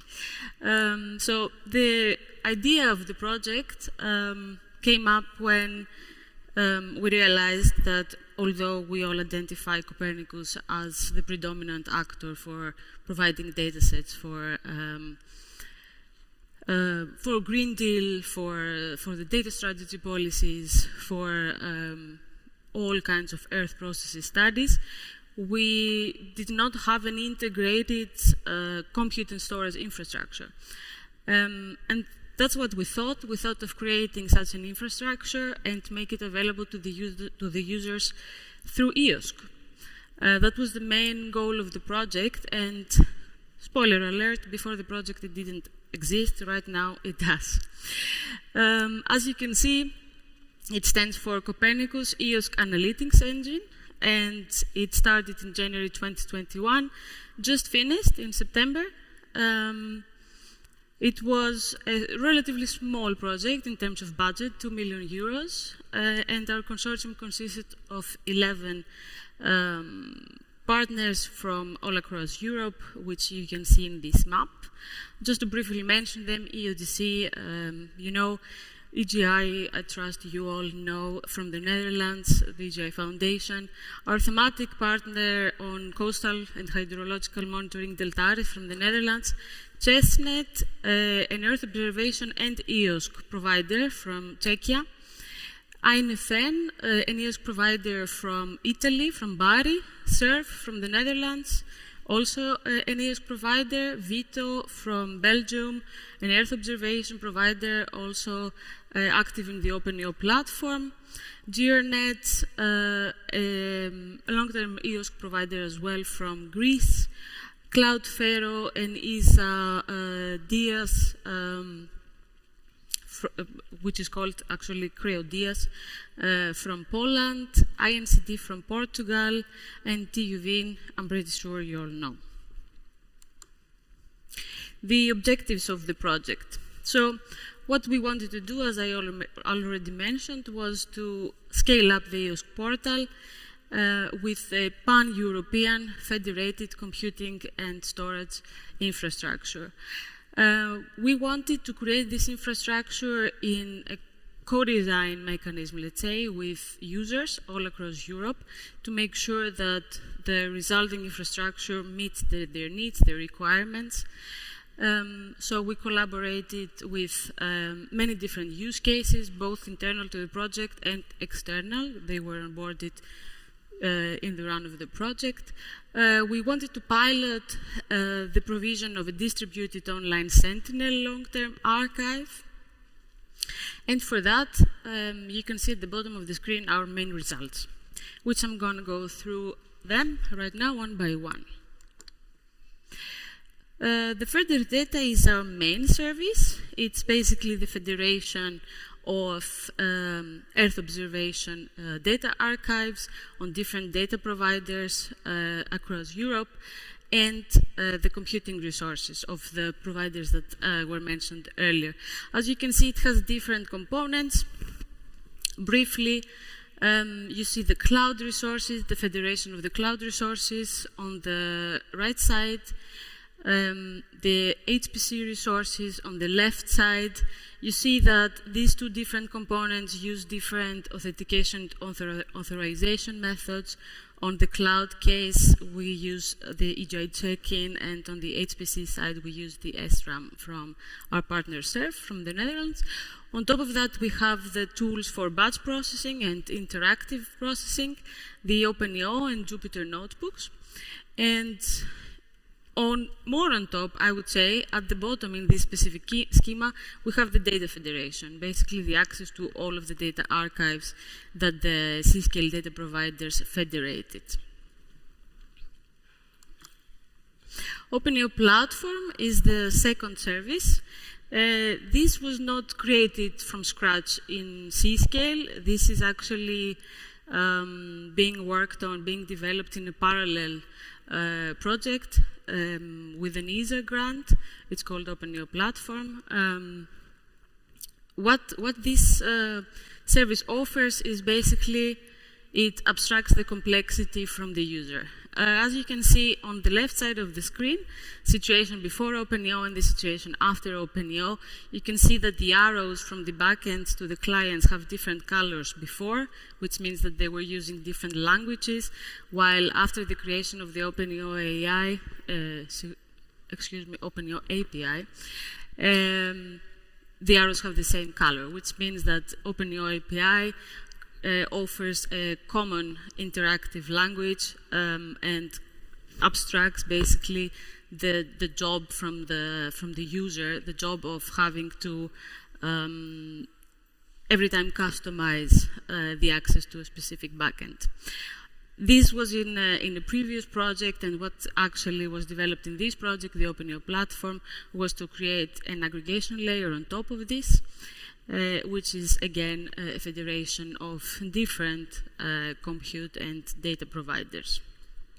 That was further developed in C-scale and offered in EOSC as a service. For the discovery of the data, we created the service called Earth Observation Metadata Query Service based on the stack that I mentioned earlier. MQS, yeah, we call it short MQS, so now I got a bit confused. MQS is not a new metadata database, but it's rather an aggregator of databases. So we did not want to create something new from scratch. We wanted to combine the existing catalogs so that it's possible in the future to expand it more easily. It looks a bit like what you see here in the screenshot. This is, I have filtered here for EODC data, so here you can see only the stack collections that EODC offers in the Federation, and I just wanted to demonstrate real quick how it works. you click on a specific data set that you want to look into, it opens. You see the different tiles, you see the different, probably it's too tiny, but you can see in orange the acquisition, and then if you want to preview the specific image, you click on the image and you see the thumbnail of the image. Here you see a glacier in Greenland. Not sure for how long, but that's another discussion. How someone can access the C-scale services? Through EOSC, through the EOSC marketplace. Basically, you can see the three, how do you say these, descriptions of the service. They have been onboarded during the project, and we are now working out the last discussions and agreements in the project of how they can sustainably stay in the marketplace at least until a new funding is around. That was the goal from the beginning. We want to create something that will stay there. We wanted to create something that will that will promise basically to the users that you can use it also after the project. It's not just for 2.5 years. And this is what we're working towards. Something else that I wanted to mention is the C-scale workflow solutions. As I mentioned earlier, to make sure that the created infrastructure, that the developed infrastructure meets the needs of the users, we collaborated with many use cases. We had 6 native use cases, and we onboarded more than 20 external ones from different domains, from climate change, coastal monitoring, hydrology, forestry, urban planning, and so on. And basically, they had access to the resources, to data and computing resources, and they were giving feedback to us about what works well, what not, and we were adjusting accordingly. Some of them could make their workflows more generalized, and they could basically publish them as templates or reusable components. This is what we name workflow solutions. You can see some examples. For the sake of time, I will not go into them. For the user engagement, we created some tools that offer training, support, documentation, and so on. This will also stay after the project. They are there. If someone is interested, you can go check out our YouTube channels for trainings, the papers we have published, and so on. And final word is that our goal is to continue expanding the federation. We have created concrete procedures about how a data provider can get integrated or a compute one, and this is something that we want to keep also now that the project is finished. If you're interested, please come in contact with us. And thank you very much. Thank you very much.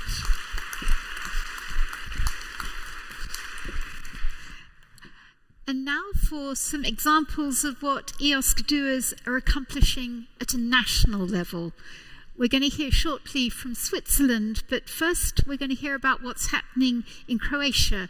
And I'd like to ask Draženko Seljak from the University of Zagreb to address us. And I hope I said your name all right. Thank you. So, can I get the slides, please? Thank you for the introduction, and thank you for the opportunity to present our Croatian way of joining EOSC. I'm here as a replacement for Ivan Maric. He's a member of EOSC steering board, and also he's a president of Croatian Open Science Cloud Initiative. So I have big shoes to fill here. Firstly, to give a context to the Croatian Open Science Cloud, I will briefly present what we are doing. So we are from University of Zagreb University Computing Center, SRCE. SRCE was founded in 1971 within the University of Zagreb, but it's a separate legal entity. And we are building national e-infrastructure, and by that I mean we have a wider definition of e-infrastructure that is usual. We are using it for a long time. So for us, it means we are building a national lower layers of infrastructure like network, storage system, computing systems, data centers, but also we are providing information system like current research information system, data services, trainings, education, and so on. Of course, when we are building those national components, we are trying to connect it as much as possible with European and global infrastructures. So I already mentioned we are together with other stakeholders in Croatia and institutions. We are building this national puzzle, and here on the slide you can see some of parts of this puzzle, like for example authentication and authorization infrastructure, or already mentioned Croatian CRIS system. The last project that we finished, a big project, was Croatian Scientific and Educational Cloud. This project enabled us to build a better e-infrastructure that will be sufficient for Croatian researchers and Croatian education system for next few years. Within that project, we arranged 5 data centers across 4 university cities. We connected them with 100 gigabit network. Of course, all this is connected to JANT, meaning that Croatian e-infrastructure is well connected to European and global infrastructure. So this project also gave us opportunity to improve existing services that we provided earlier and to provide some new services. So we have the service advanced computing. Now researchers can get a lot of processors, GPUs, memory, storage. Among others, they can get their share of first petascale supercomputer in Croatia. And then for institutions, we provide virtual data centers. And something new, we have a team of, we call them e-scientists. Those are disciplinary experts that support researchers in installing, using, configuring of scientific software. Also, we are coordinating Croatian Competence Center for HPC, meaning that there is expertise, there is training, and not only for higher education and research, but also for economy. I will mention here 3 of our animals, small animals, rodents. One is hamster, other beaver, and dormouse. So since 2006, we are developing a national portal for open access journals. Currently, we have more than 500 journals and almost 300,000 open access papers on that portal, which is for small Croatia quite a large number. Then we provide the national infrastructure for digital repositories. It's used by 150 institutions in Croatia, and this common infrastructure makes it much more efficient when one team develops and maintains the infrastructure than if each institution or university is doing it on its own. We are also providing some kind of Dropbox for researchers and teachers. So regarding open science, I mentioned several services. There was also during the years other initiatives. So building blocks were here, and the project that pushed us a step further was the 5B project, National Initiatives for Open Science in Europe, NIFOS Europe project. Within that project, one of the main goals was to establish national open science cloud initiatives, and of course to promote good practices in research data management, fair data, and EOSC. During this project, CERCE has become a full member of EOSC Association, and it's appointed as a mandated organization. So first step that we recognized and did was to gather all significant stakeholders for research in Croatia, and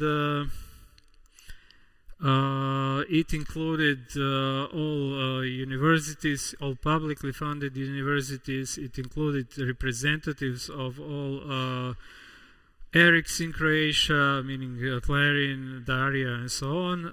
It was also supported by Croatian Ministry of Science and Higher Education and Croatian Science Foundation. So we had this ceremony of signing the MOU for creation of Croatian Open Science Cloud Initiative. Ceremonies are important because they attract attention of media and public, and when it comes to open science, it really needs attention. It needs a lot of explaining and promotion, so this was the reason why we did the ceremony, and the initiative had two main goals.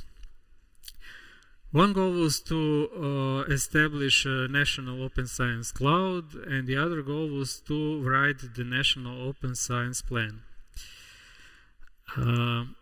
Regarding the organization of the initiative had a council that consisted of representatives of all members.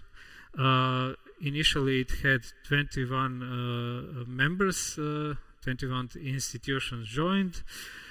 Council had its presidents. I already mentioned Ivan Maric was the president. There was the council had two vice presidents, one from the Croatian Science Foundation, one from Institute Ruđer Bošković.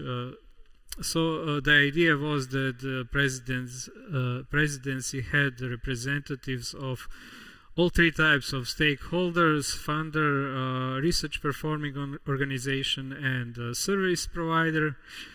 And concrete tasks or goals were assigned to two task forces.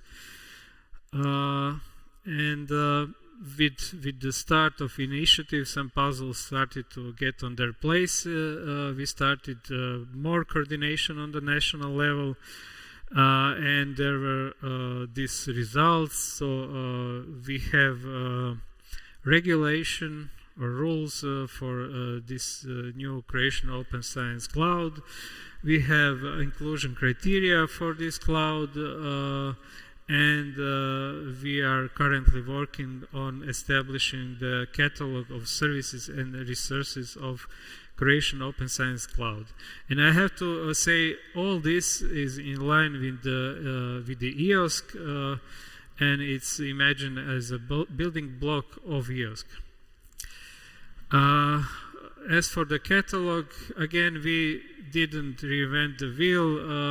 There is this national CRIS system with a module for equipment and services, and what we are pushing is that all services are and resources are written in this relevant system, and this will be used as a national catalog of services for open science.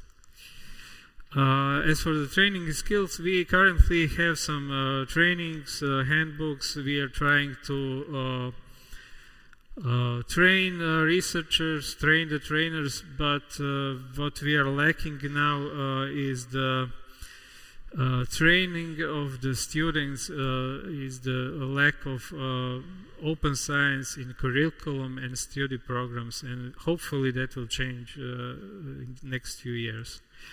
We had during this year a national tripartite event.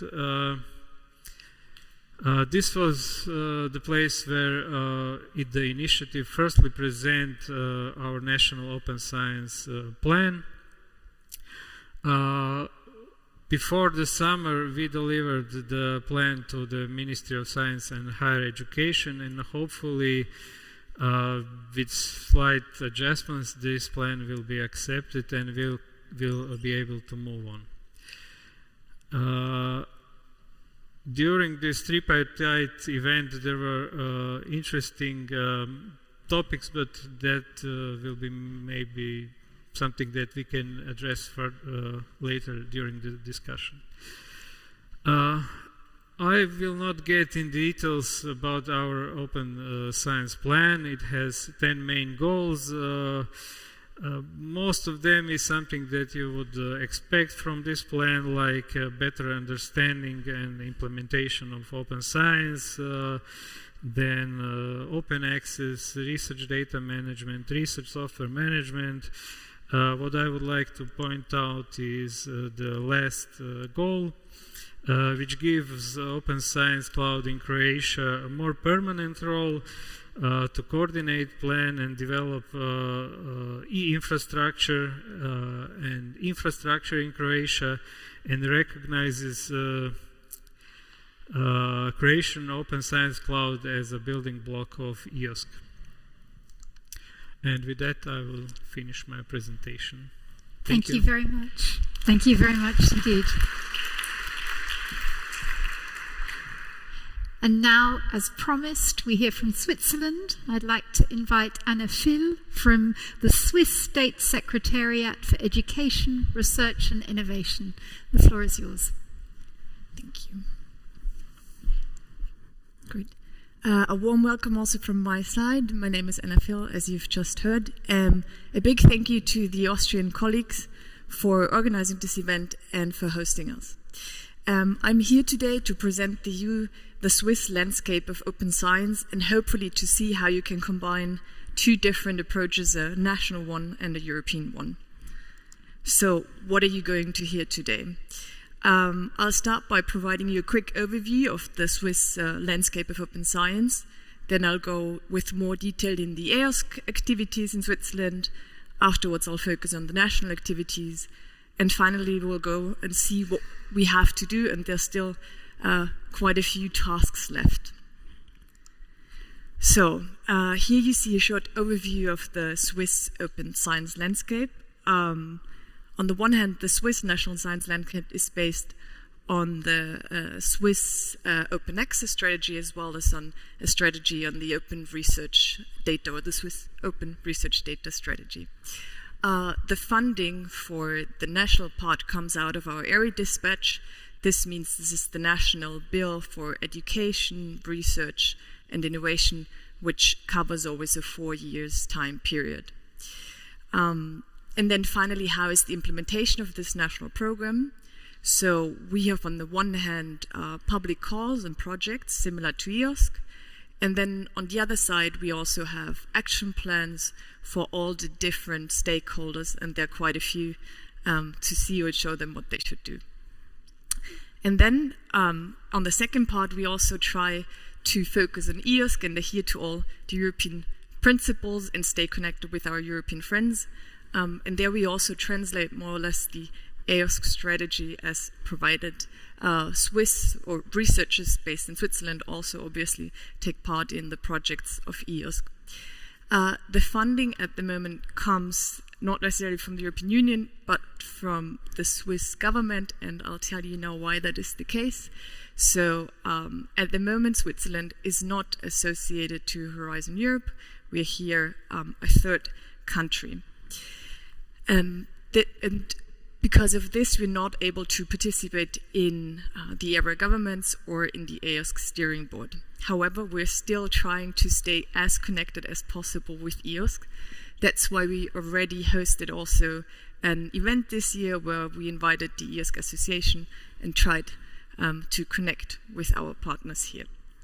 I'd also like to take this opportunity to mention that we still aim and working hard for an association, and hopefully maybe in 5 years there'll also be an EOSC Lustrum event Switzerland if we come that far with our association. Yeah. So, in order to support my claims, as I said, we're strongly trying to be a big part in EOSC or in the EOSC Association where we can still be a part. The ETH Zurich is our mandated organization. We have several EOSC members, the Swiss National Science Foundation, which is our funding organization for all the research. We also have SWITCH, which is our national research and education network, the company Premotech, and then we also have EOSC observers, particularly from the health side. We have AFMI, we have the Swiss Institute of Bioinformatics, we also have the Open Access Journal Frontiers as members. And then we are also part in many task forces in EOSC. So what are our activities? We gather once per month where we try to gather all the different stakeholders from the Swiss community in EOSC. This is, on the one hand, obviously the representative of the institutions, then also members of the EOSC task force. We also have members of our national Open Research Data Council, so we try to connect that also with our national stakeholders. And then we also have many representatives of research infrastructures, and finally also SERI, the State Secretariat, is also represented. We use these meetings as a platform of exchange. This means we try to discuss the most important and present topics and also try to come further and really spread all information available on EOSC so that we can get a bit further in Switzerland on that topic. Then we recently also introduced the EOSC coffees. I only realized now it's called café. We always say coffee to them now in Switzerland. We'll have our second one in November, and so far, yeah, it got positive reviews, and it was based on the successful example of our Austrian colleagues. Then recently we also had a workshop on how to organize a national EOSC node, or what could be the Swiss part of that, or what could be the Swiss role in that, which was organized by SWITCH. As I said, that's our national research and education network.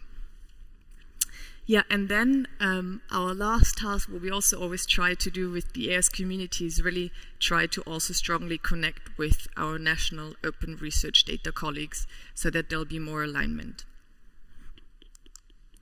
So, and then some selected EOSC project, which we've also heard today from our colleagues from the European Commission.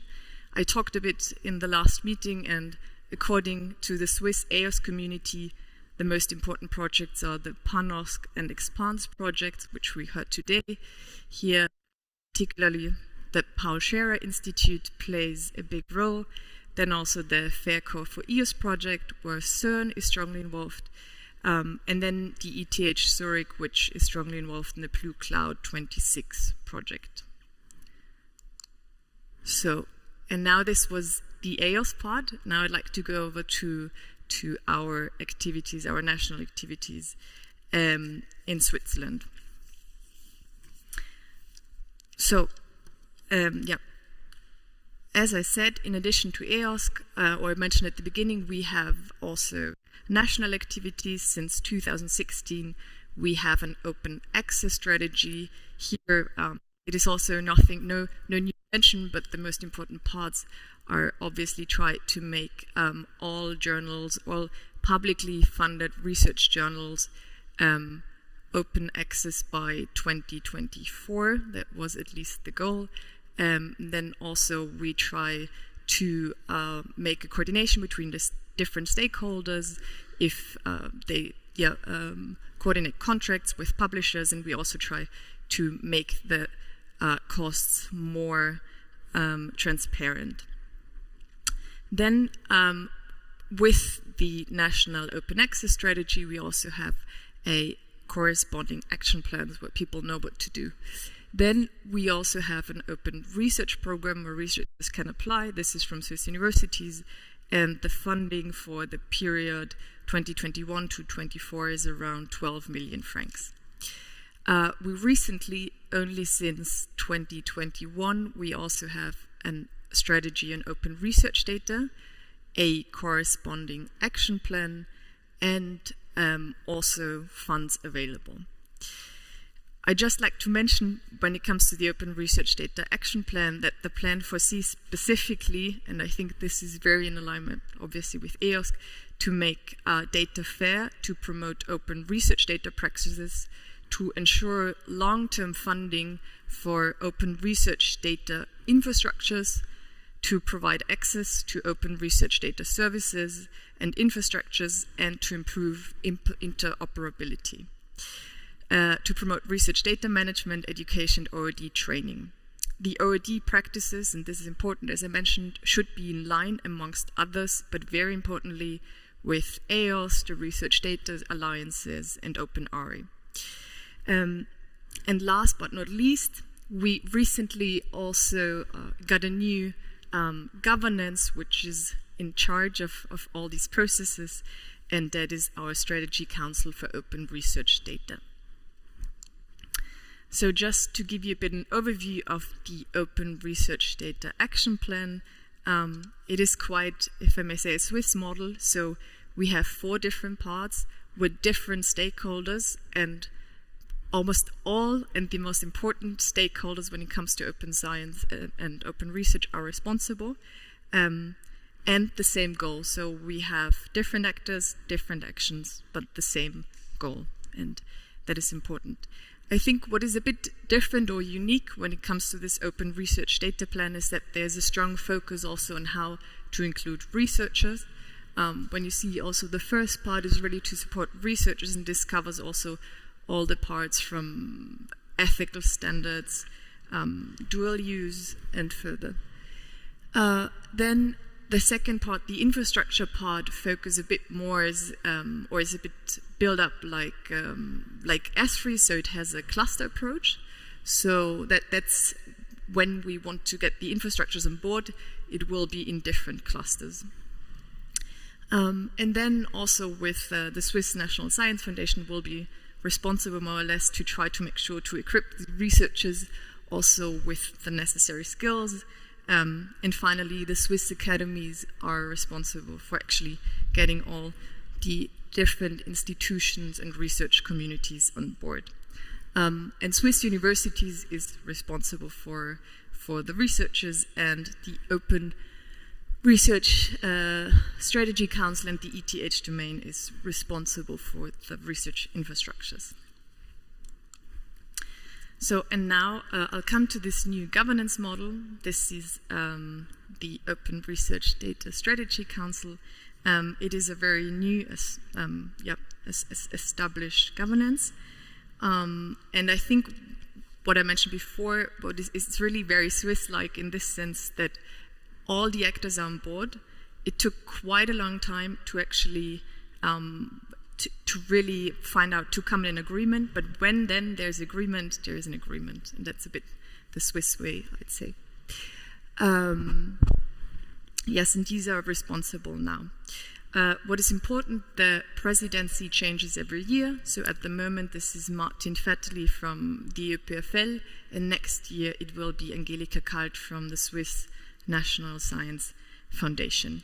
But as I said, all the important stakeholders in the Swiss education and research and innovation systems are on board or are on board and participate in and are compromised by the Open Research Data Strategy Council. And the mandate has been given from SERI, from the State Secretariat. So again, different actors work to combine the same goal. 1 minute, please.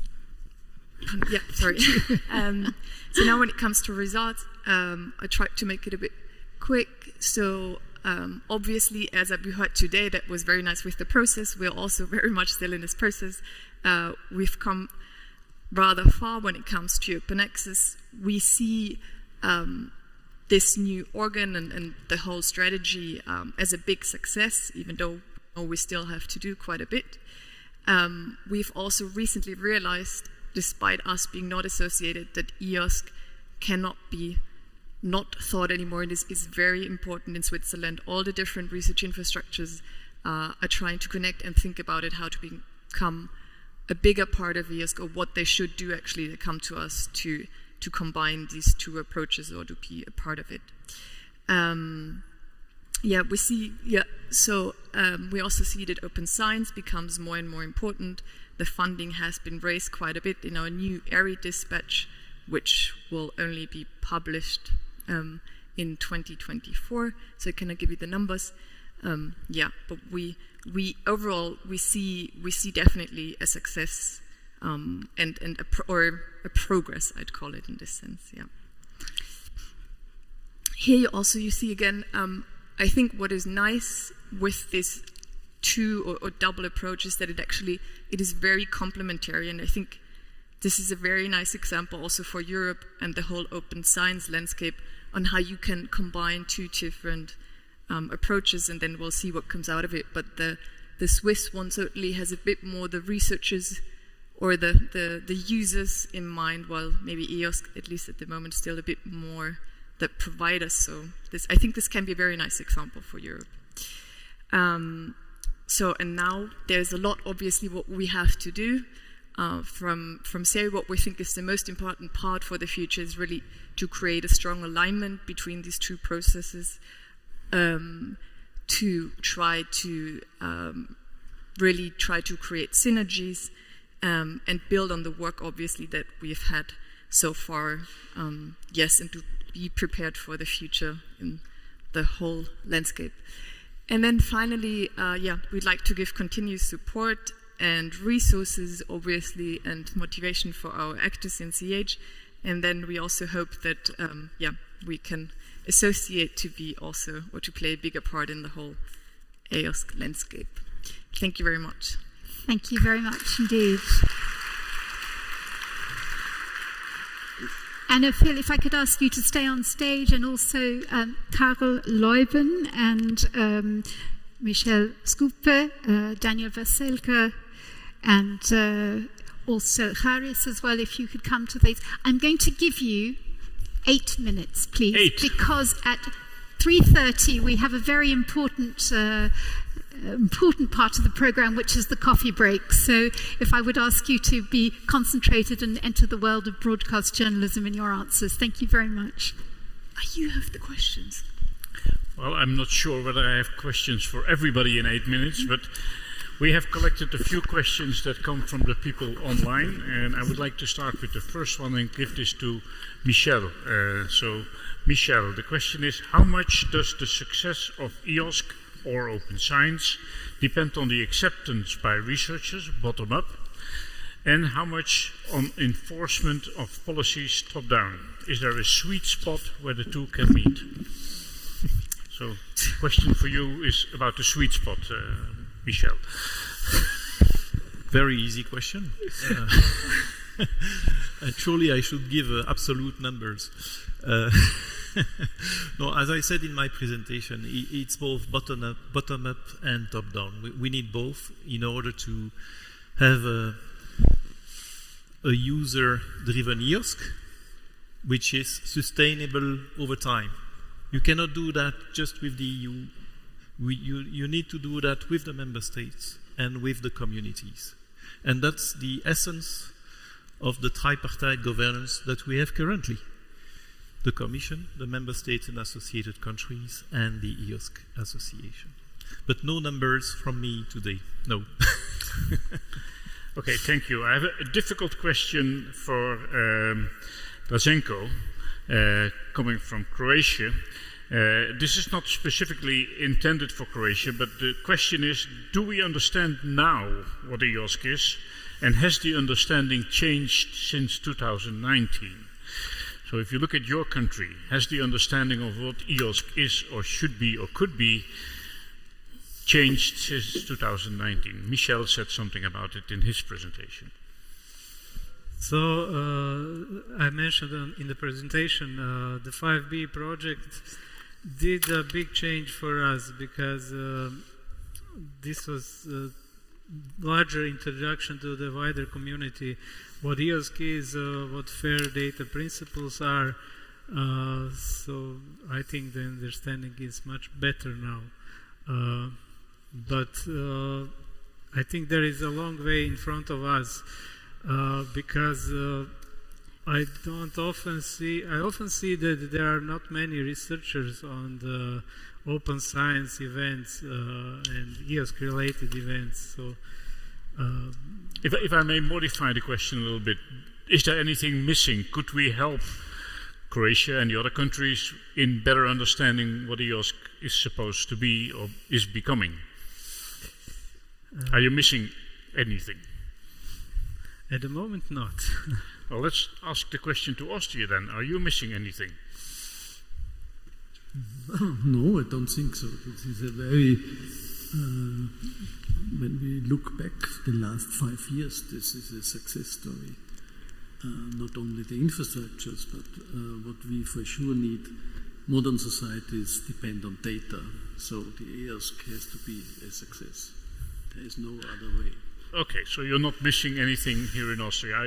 I've seen yesterday, by the way, that you're very active in this domain.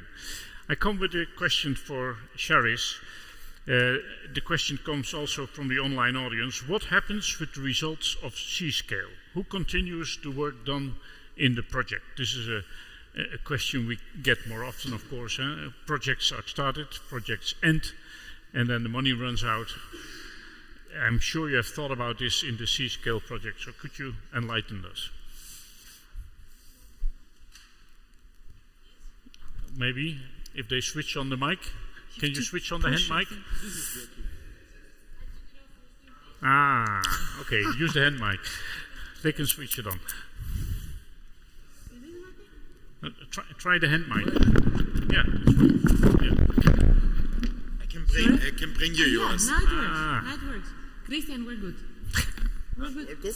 Yeah, thank you very much. Absolutely, we get this question the whole time actually, and it's very much understandable. As I mentioned, because we work with partners that have been in the EOSC landscape for some time, this discussion was around in the project since the early days of the project. And we did not want to create something that will just die out when the project finishes. So at the moment, we have onboarded these 3 services that I mentioned in the EOSC marketplace, along with some workflows that I said that are onboarded on Zenodo, published, etc. And we're trying to create an agreement between the providers to make sure that they will continue offering the services until something happens. And by something happens, I mean either they will say, okay, that is now too long for me, I cannot support anymore in best effort, or the next project will come around, or a business model with including some pricing will be developed, and so on. But for the time being, what we're trying to do is to reach an agreement between all service providers that they can continue as it is, as it was when the project finishes.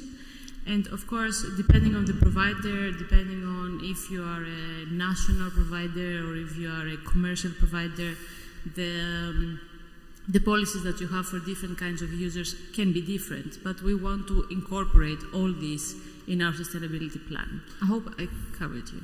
Should the legal entities that accept such a project, somebody signs for, you write a project proposal, somebody signs for the project, Right. gets money and the project is done. Should the legal entities that sign and that are responsible for the project be also responsible for the follow-up, sustainability, governance of data afterwards? So should we put more pressure on the legal entities or the organizations accepting projects? I think it's a joint effort. Yes. Because even if the coordinator, the legal entity of a project is willing to sustain the services, if the providers or if the providers in the C-scale case, but if all the other contributors are not on the same page, then what to do with it? I guess you know what I mean. But yeah. Go ahead. Yeah, I would think so. It's an easy question, but not an easy answer. Not so an easy answer, but I can provide a good example. I would support very much the side that the institution who produces the data is also responsible. And there's a very good example, again, this European Southern Observatory. They produce each night a huge amount of data, like many other infrastructures, of course, not in the night, the other two do it in the day, but and they had a big archive. And for many years the archive was growing and growing and growing and not so much used, but this has changed in the last 5 to 7 years dramatically. Nowadays, up to 50% of the publications are from archive data. And this archive is, after 1 year, free to everyone. So, of course, one can argue why not earlier. That's very easy. And infrastructure is very expensive. So the 16 member states who are paying for it, they have, of course, a first hand on the data. But after 1 year, everyone can use it. And that means really everyone, because the data are, in a fair principle, accessible.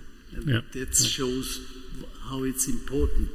Think of the example of NASA and CERN long decades ago. They had data, but they had no concept what to do with them, and then after some years they were not accessible anymore. Yeah. So this should not happen again, and it will not happen again as far as I see now the development in many, also the photon data and also these are a good example on how we can make the treasures we have usable and also sustainable. I agree with all of that, but I think we should spend more effort in making clear who has responsibility for what data and for what results. And in many cases, go again, Anna. No, I'm absolutely in agreement. I was just another example from Switzerland, which is not necessarily from research infrastructure problem, but I just heard from the Swiss National Science Foundation that when they provide grants, almost 100% obviously of the papers that the researchers write, they're published, but I think after 5 years, it's 5 years, only 13% of the data actually is in a data repository. And then it's very difficult to track them down and so on. So I absolutely agree that we have to be a bit more, we very much have to think about who should be responsible for that or not, because also from the researcher side, it's also not very easy, I think. Yeah, in many cases the researchers cannot be responsible in the end. A PhD student leaves, the data are there. The staff member leaves, the data are still there. So in my view, in that particular case, the responsibility is with the organization that accepted this PhD project. In the past, it was not possible to, let's say, keep these data. Nowadays, you have to be careful. That leads to a question from the audience, which I would like to answer myself. This question goes as follows. If every inane experiment that is basically not challenging any of the foundations had to be kept all their terabytes of data, we would also have serious data storage issues which costs a lot of energy. So for how long should data be preserved, and how to decide what data is worth preserving? Well, I think we should be more clear on who is responsible for data, and those that are responsible should think about what needs to be preserved. But secondly, this question suggests that every data should be kept, which is nonsense. 90% of the data should be thrown away immediately, and probably even more than 90%.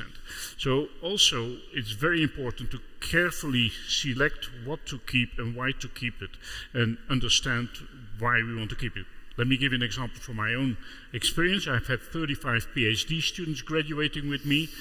If we would have kept all the data that led to an ultimate experimental setup that was working, 90% of the data would have been 10 times as much.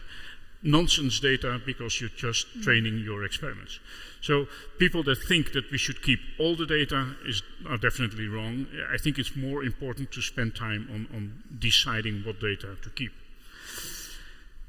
I have one more question for Michel, if I may. Go ahead. I would just add we have a panel, so it's free to step in.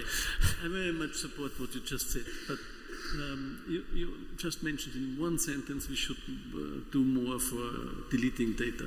This is a really huge and difficult task. Think every one of us has already a data cemetery graveyard on his phone, the photos.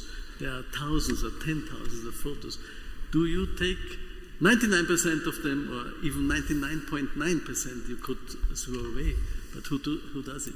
So that's a private example, but if the public is paying for the repositories, you cannot just buy the next bigger phone or the next bigger repository.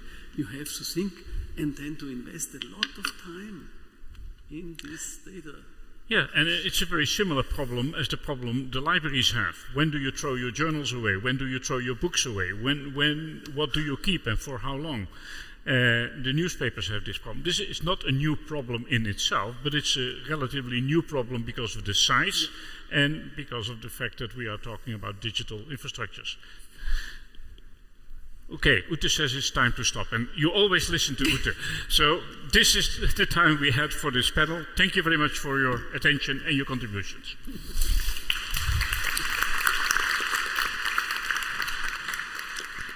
Thank you very, very much indeed. It's now time for the coffee break. I'm asked if you can all be back here. We will start again punctually at 4:15, 16:15. Thank you.